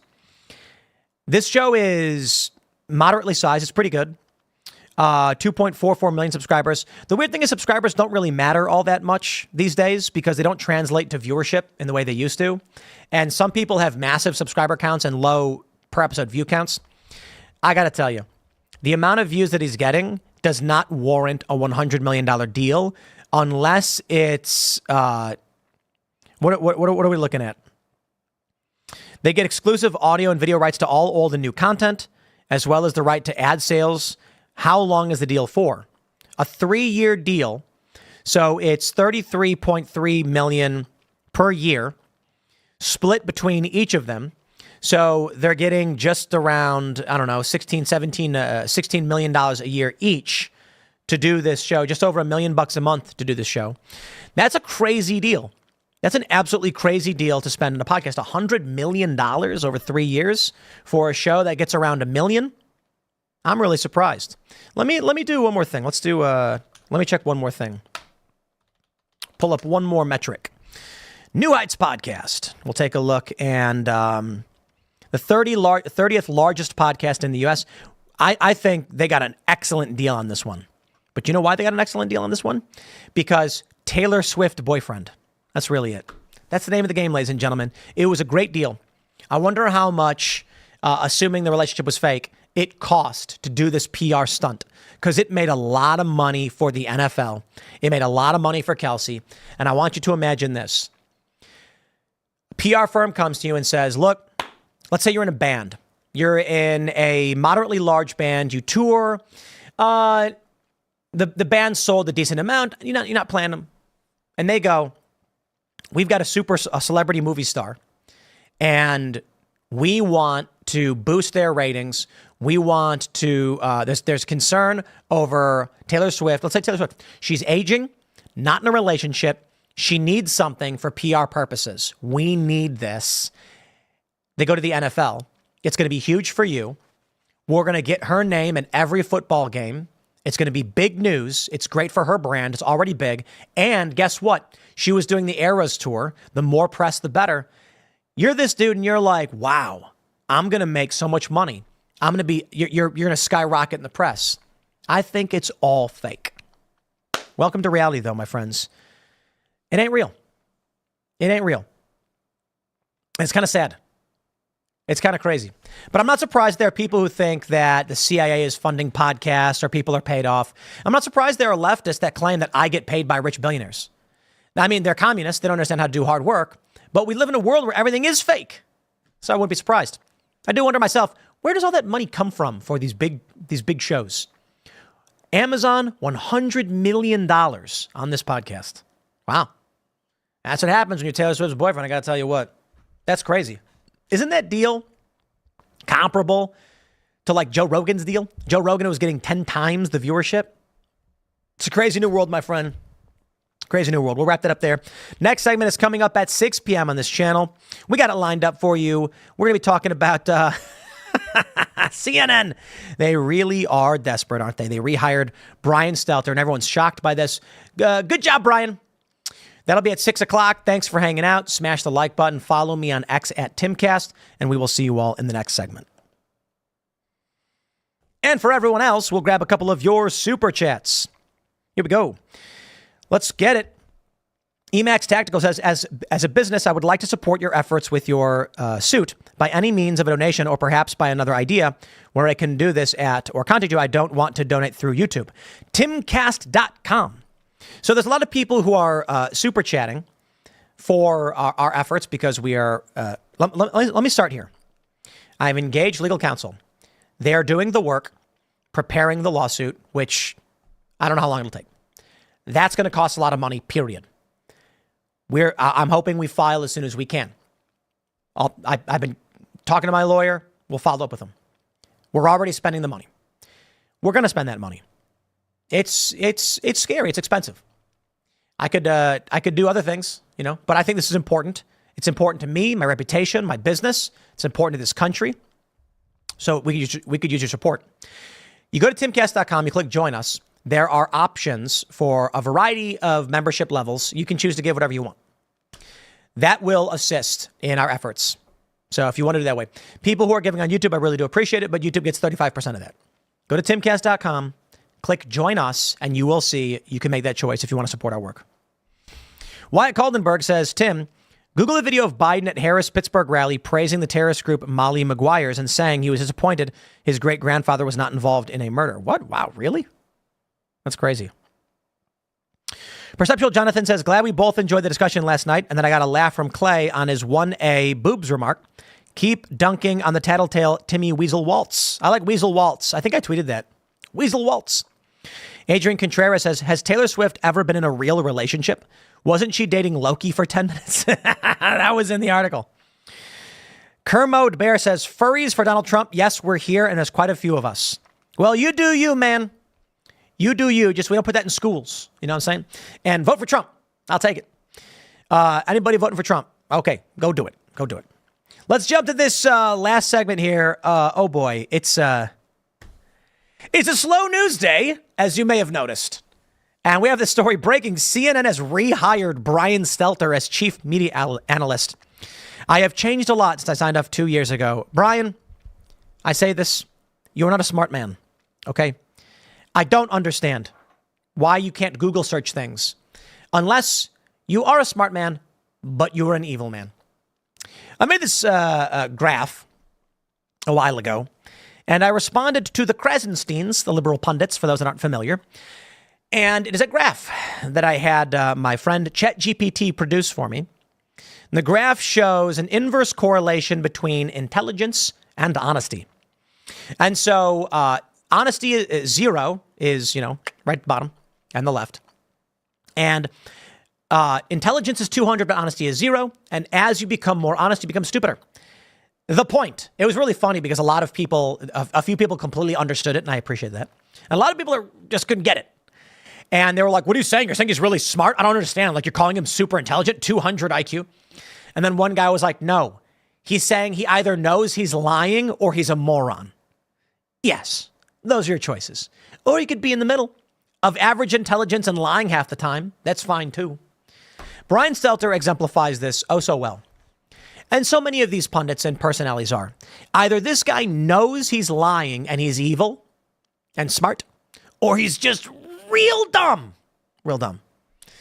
Oh boy, the Post-Millennial reports Brian Stelter's making a return to CNN, and his reliable source's newsletter. An email to subscribers of that newsletter revealed that Stelter will be coming back to helm the publication on September 9th, just one day before the first and perhaps only presidential debate between Kamala Harris and Trump. We're going to have, mind you, a special show with members of Congress in D.C. for the debate. It's going to be big. We're working on it now, and we're excited for it. Quote, this is not going to be Back to the Future remake, Stelter told readers. The media industry has matured, CNN has evolved, and I have changed a lot since I signed off 2 years ago.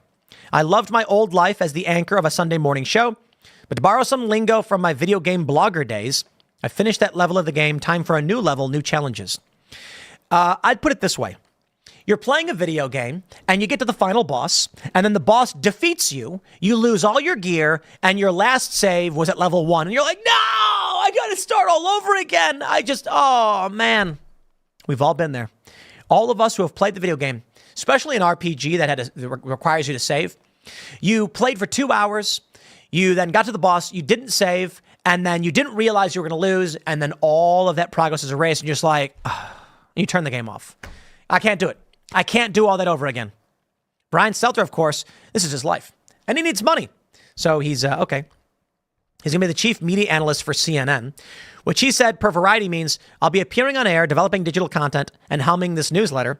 It will be different because I'm different. I bet they're paying him less as well. I always scoffed at people who said getting fired was the best thing that ever happened to me until, well, it happened to me. Stelter found it. What do we call that? Come on. He gets fired and he's like, people, I always scoffed at people who said getting fired was the best thing that ever happened to me until it happened to me. And then when they offered me my job back, I came running for it. Stelter founded Reliable Sources in 2015, but the television program was canceled in 2022. And Stelter left the network. Oliver Darcy, who took over the newsletter, also a liar. That guy lies a lot. Took over the newsletter after Stelter left himself in August to start his own newsletter called Status. Stelter was let go under the leadership of Chris Licht, who took over for Zucker after he was removed from his position, but then was himself removed and replaced by Mark Thompson, who previously worked with the New York Times as well as the BBC. Talk about a failed network. Absolutely failed network. Here you go. Deadline. Cable news network sees August ratings bump from 2024 campaign, but viewership is still well below the last presidential cycle. Well, I got to tell you, here's what matters. Here's why I'm talking about old Brian Stelter. Donald Trump reveals the podcast that Barron loves. He's a big fan. Trump revealed his son Barron as a regular watcher of Theo Von's podcast this past weekend during a sit-down with the host that aired last night. Just before the interview started, Trump told the comedian that his youngest son, Barron, 18, is a big fan of the podcast. He knows you very well, Barron. Dad, he's big. The interview was filmed at the former president's country club in Bedminster, New Jersey. Trump candidly discussed his family during that chat, and he praised Barron's brains and brawn. He plays golf, soccer. He is very good at soccer. He's a very good athlete, Barron, he told the host. He's getting set to go into the fall. A good college. He's smart guy. He was always a very good student. Smart. He's a smart guy, Trump said. I've heard that too about Barron. Met a few people who know him. They say that Barron is one of the smartest guys politically. I believe it. I do. He's a young guy, but he's now grown up over the past, 8 years. He's a little kid when Trump starts his campaign, and Barron witnesses all of these things, all of the things he knows not to be true. He's forced to learn about this.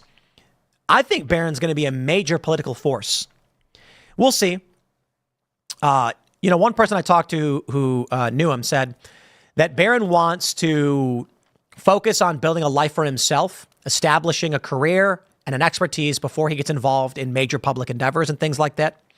I think that is very, very intelligent. But here's the main point.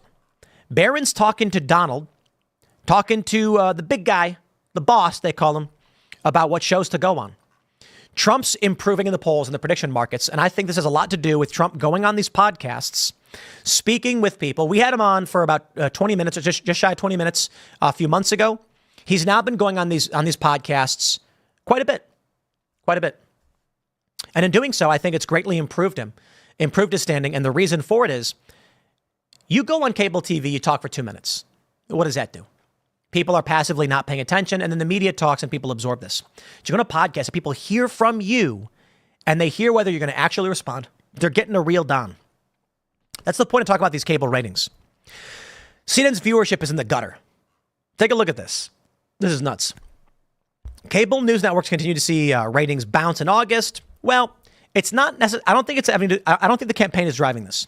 Ratings always jump up after summer. People are now going back inside. When it's really hot out or raining, you'll see your ratings go up. I love this. I love watching it was in the early days of YouTube. You had a lot of people who would be like, I put up a video and it's being shadow banned. There's no viewers on it. I remember I made a video. My podcast, the youtube.com/Timcast podcast, used to get around like 300 to 500,000. It's half an hour long views on YouTube. And we switched things up. That channel now is the Culture War Podcast Clip channel, which we'll put more stuff on it, eventually in the future. 1.35 million subscribers. Channel still grows, but now it's just clips from the Culture War, so it's mainly focused on cultural issues. And we had the Culture War on there for a while, and even that show was doing really, really well, but once a week. And I forgot where I was going with that. But the point is, I used to do this show, and the ratings we got on these podcasts rival that of cable news in the key demo. And that's massive. Absolutely massive. Oh, yeah, I remember my point. I got off on a tangent. But I remember one day I put up an episode and the viewership was really low. It was like 100 and something thousand. And I was just like, wow, I wonder what it is. It was a bright and beautiful sunny day. And I'm like, it's weird. I see all these people, all these other YouTubers complaining that the ratings are down. We're being shadow banned. Is actually really obvious. It was the first day. It was sunny after a long period of rain. It was something like 68 degrees across the East Coast. I went out to get dinner and every restaurant was packed and the wait times were half an hour. And I'm like, it's really obvious why your video is not getting a lot of views, dude. There were heavy storms all across the East Coast. The rain cleared, and now everyone's going out to get dinner with their families and go out spend time outside because it's crisp and nice out. This affects your ratings massively. People don't get it. So in August, as the weather starts changing, you're not really going to go swimming when it's 60 degrees, right? Labor Day weekend, maybe one of the last days. Actually, it was pretty cool and crisp on the East Coast. So the water was like 65 degrees. I didn't know if we wanted to swim or not. And that's not bad, but, so we ended up not swimming. Your ratings are going to go up. So here's what we see. Take a look at this. Fox News hit 2.27 million viewers. CNN got 1.08 million. It seems really big, right? Certainly bigger than us. Certainly bigger than the podcasts. No. It certainly is in the older demographic, 65 plus, which matters in elections, so that's important too. But in the key demo, it's nothing. Look at this. Fox News averaged 1.43 million in total day, because the other number was prime time. CNN got 615,000 views total day. That's not key demo. Holy crap. If you take all the views from my morning show and IRL, which is 4 hours, not 12 or 16, we do way more than 615,000. That's crazy. In the key demo, CNN got 123,000. All of our views, well, 80% of the views here are key demo. A little bit more, actually, but around 80%. 25 to 54. CNN and MSNBC are fizzling out. The reason they're still relevant is because older voters have the most political power because they vote. And they watch these crackpot channels like MSNBC and CNN, and to a great degree, even Fox News, not so good. I like Gutfeld. Jesse Waters is pretty good. But Fox News, not so good. Give him a C-. They get some stuff bad. But it's remarkable to see this shift in where we currently are. So I'll say, Donald Trump gets it. These podcasts are where it's at. And I'd like to pursue a follow-up with this year, Donald Trump. And I'm hoping that we can get a culture war episode relatively soon with Donald Trump. I think it'd be very big. Live. 10 a.m. We may have to do it pre-recorded, perhaps. But that would be great to actually. We got about 20 minutes with Trump. It was a great interview. Asked a few key questions, and then he had to go speak to the Libertarian Party. We were supposed to get a half an hour, but these things happen. So I think it's maybe getting close to time, 2 months out, that we do that 2-hour-long conversation with Donald Trump. And I think it'll be very, very interesting. A lot of questions for the guy. He's willing to answer them in a sit-down 2-hour-long show with all these with these other guests. I think it's time we do this. And Theo Von's great. Trump is going on these podcasts because they reach regular people. I'd like to bring a more independent, moderately minded, but very politically esoteric conversation with Donald Trump and just talk. But I think it'd be pretty good if we did the culture war with more than just me. I don't know that I'd want to do a straight sit down with Donald Trump. And the reason for that is if I were to sit down just with him for 2 hours, we'd get into huge political discussions. I'd ask him a lot of questions about foreign policy. And ultimately, I think the end result would break down into general questions about life and business. So I think it'd be good if I had another person with me so that we can have another perspective on various issues. But we'll see. We'll see how it goes. I'm going to wrap this one up here. It is the end of cable news, my friends, but it always is, right? They're just continually dwindling. I'll wrap it up. Smash that like button, subscribe to this channel, share the show with your friends. You can follow me on X at Timcast. Become a member at Timcast.com. Go to Timcast.com right now. Click join us, become a member, support our work. And we'll see you all tonight at youtube.com/TimcastIRL. Thanks for hanging out. For everybody else, we'll grab a bit more of your super chats. Here we go. MF Damien says, I missed making fun of that fatty's weird crooked power pose when he'd lean forward in his seat and do a quarter twist like why, bro? Who are we talking to? Oh, Brian Stelter. You're talking about him?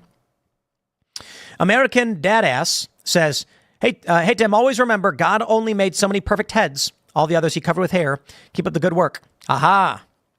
Charles G says, we should remove all warning labels and let nature take its course. I don't know what the point of warning labels. I mean, like, it's so stupid, dude. Come on. I'm okay with some warning labels. I am. High voltage. Totally fine. Don't touch. High voltage. If there's some object that's metal and you don't know that it's electrified, it's not your fault for not knowing that object is electrified. But if a bottle of water says, don't choke on the cap, your kids might eat it. It's like, dude, oh, come on. A kid could choke on a lot of things. Corvus Says, I was on active duty when the government shut down in the early 2010s. We got half a paycheck on the first and the other half a month later. Unit says, Brian Stelter is both. He made a point of making his kid play outside in the summer with a mask on during COVID so he could brag about it. Jeez. W. Nanner says, could you picture Ian and Trump on the culture war? I'd love to see that. Yeah, I don't know that I'd bring Ian on the culture war with me with Donald Trump. I think there's a certain place for that conversation. The problem is, I think, when we had Roman on, the AI researcher and simulist with Ian made a lot of points that were kind of like pseudoscientific and out there. He talked about, what's the guy, Nasser Harriman's theory of proton black hole quantum things or whatever. And it's like, what are you talking about? So, I mean, that'd be funny. Certainly be funny. But I don't know. I think a culture war episode with Donald Trump would be pretty good. I wonder.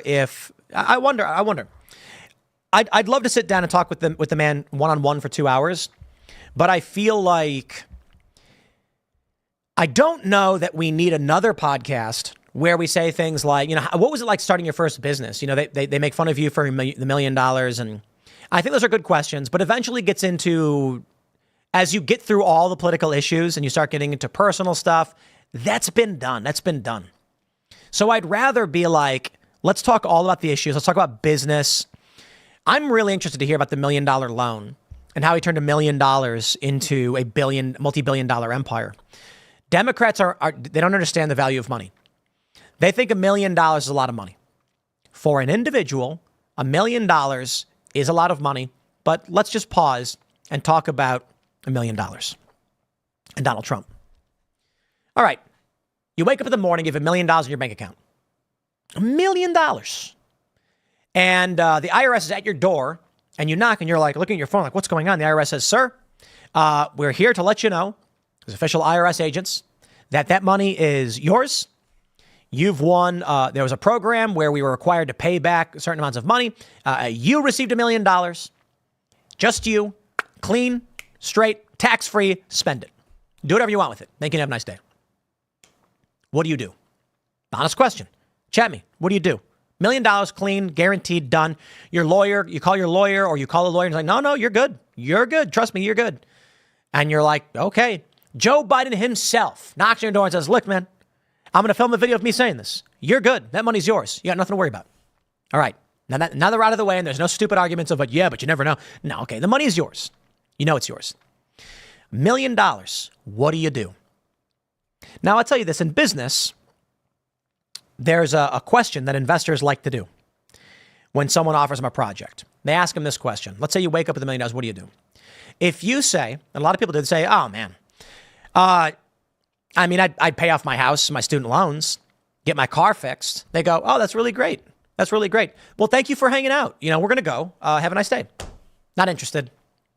Most people say stupid things. They say like, I'm going to buy a golden statue. I shouldn't say most, but too many people say like, man, I'd buy a Cybertruck. Like, okay, paying your house. This is mid-tier. I got to pay off my debts, pay off my bills, free things up, maybe take care of my family. Okay. Those are reasonable things to say, but I ain't going to give you any money. Have a nice day.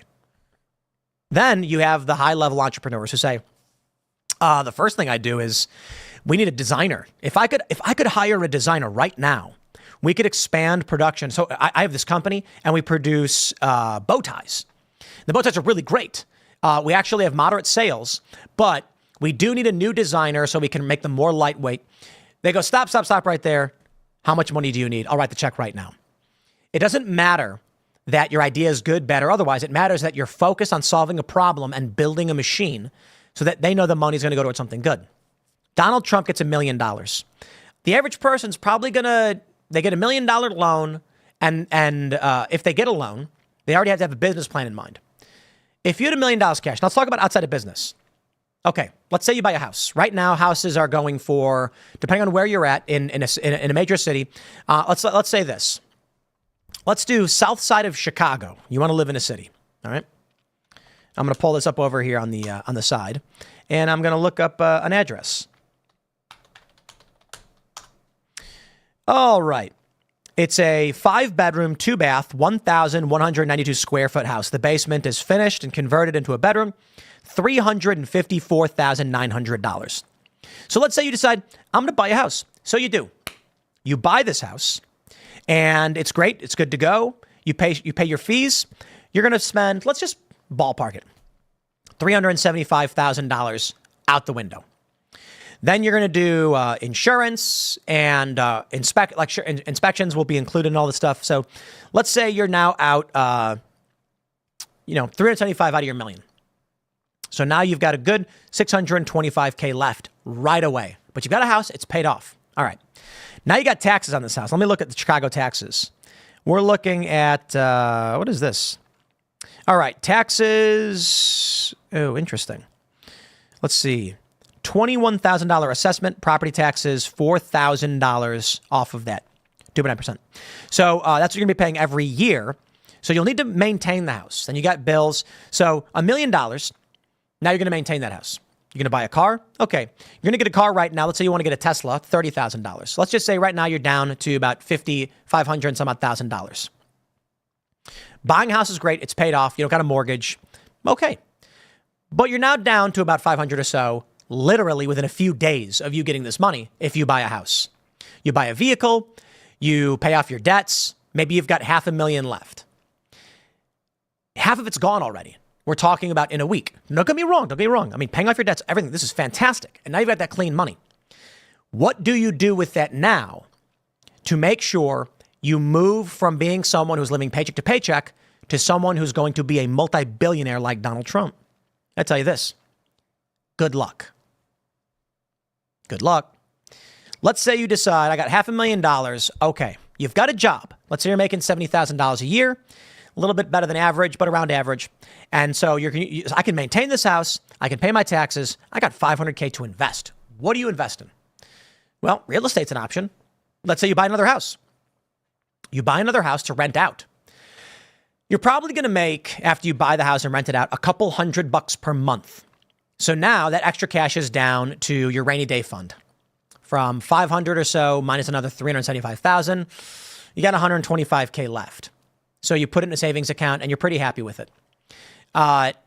You're living paycheck to paycheck still off your salary, but you have that rainy day fund. We're talking about within a matter of months, that whole $1 million is gone. And the only thing you've actually established is you own a second property you're renting out that's giving you a couple $100 per month extra. Congratulations. You went from making $70,000 a month at your job to adding, I don't know, another $6,000 or $7,000 per month, per year. Let's call it $8,000 per year, because you've got maintenance on the property. You've got management on the property.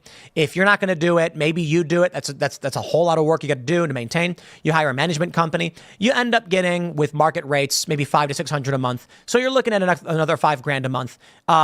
Now you're at let's just say you're at $80,000 a month from doing this. You don't got to worry about it. A management company takes care of it and takes a percentage. You are still not a billionaire after $1 million. So now with no mortgage, you're saving a lot more money, but you still are only in this realm.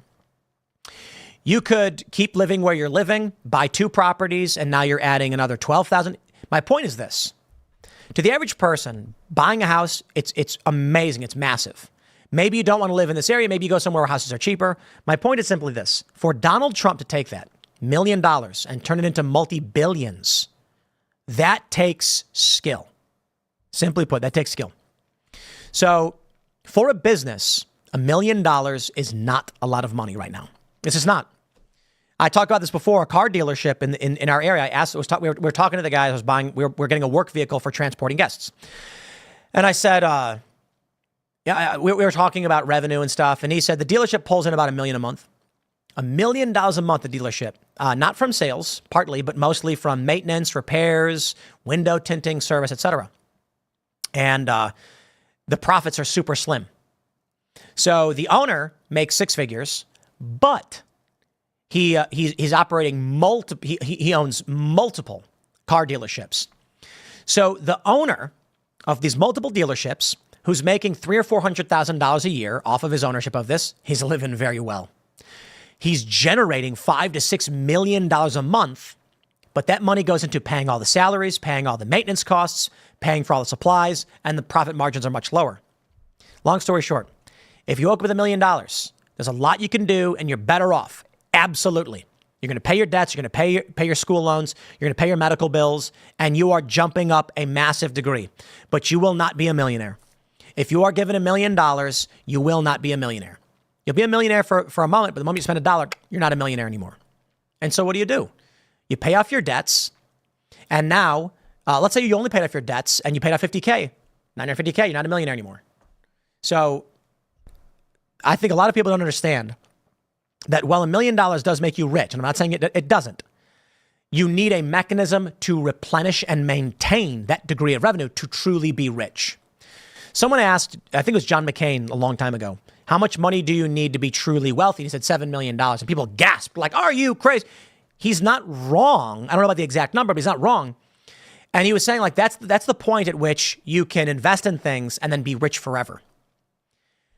If you had $1 million and you bought 3 houses at around $300K each, then you have all the fees and you rent them all out, you're going to generate, with a $300,000 house, I'd imagine $500 to $600 a month. You're getting $1,800 a month. You are not rich being a landlord with 3 properties. You've then got to keep working your other job, save that up. You've got to own 10 or more, and you're still only adding another, at that point, you're adding 60 to 70K per month. I mean, getting to that point is not easy, and $1 million does not take you that far. Don't get me wrong. Everybody would love to wake up with $1 million, go on vacation, but it's fleeting. I knew somebody when I was younger who won a $100,000 settlement from a car accident. The money was gone in a month. In a month, the money was gone. The settlement paid medical bills, which was like $13,000, paid for the car repairs, and then they had like $70K left over, and they're like, this is awesome. So they ended up selling the old, like, they scrapped the old car, like, I don't know if they did the repairs or sold it, but they ended up getting a new car. That's all I know. They got a new car. They paid off a bunch of debt. And then within a couple of months, they were like, that money's all gone. Like, it was great. My fridge was full. But once I caught up on everything, I'm back to exactly where I was. Getting a windfall of cash does not guarantee you can build the mechanism to maintain that cash. But I'll grab just a couple more super chats before we sign off here. Disrupt IT says, I'm worth $3 million. I'm basically broke. That's the other funny thing, too. Where is your money? Let's say you buy these houses and you can't rent them out. You buy the houses because you're hoping to rent them out to make some extra money. You hire a management company, and then a few months go by and nobody's renting them for some reason. The management company says, we got to lower the rent. And you're like, but now I'm only going to be making $300. Yeah, well, welcome to investing. And it's like, but that money's not even covering the costs of the building. Then you get these tenants. Oh, here's the best part. Then you get a tenant. They start pestering the management company. Things get broken. You check your statement, and the management company says your allotment this month is 0.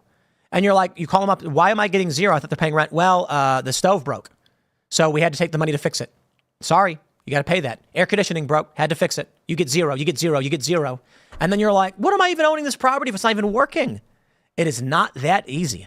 It takes relentless work, no matter who you are, no matter how much you have, to maintain a system that generates that amount of money. W. Nanner says, why would I want for money, Tim, if a man has everything he needs? That's the other reality, too. You know, when I was negotiating with Daily Wire, they wanted to sign Timcast IRL. And the ultimate issue was, I am but a humble man who requires relatively little. I don't need infinity pools. I don't need a yacht. I don't need those things.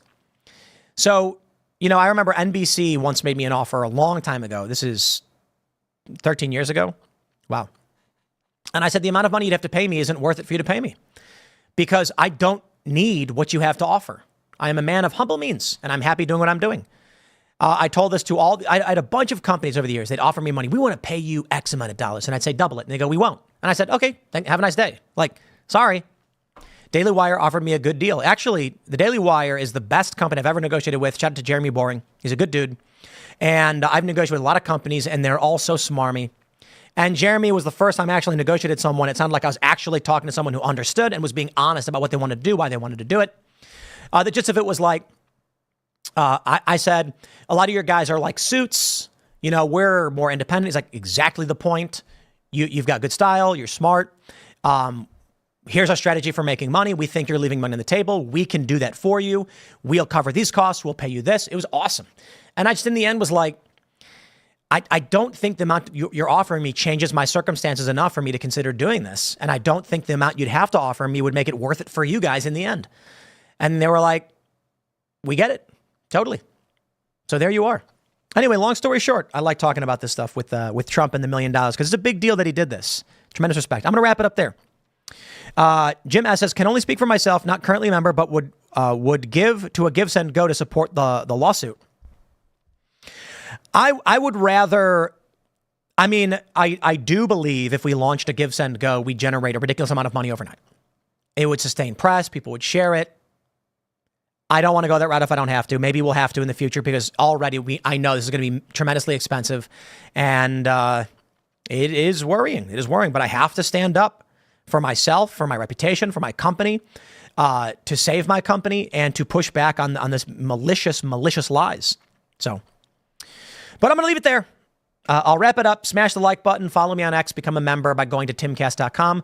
We'll be back tonight at 8 p.m. for Timcast IRL. Thanks for hanging out, and we'll see you all then.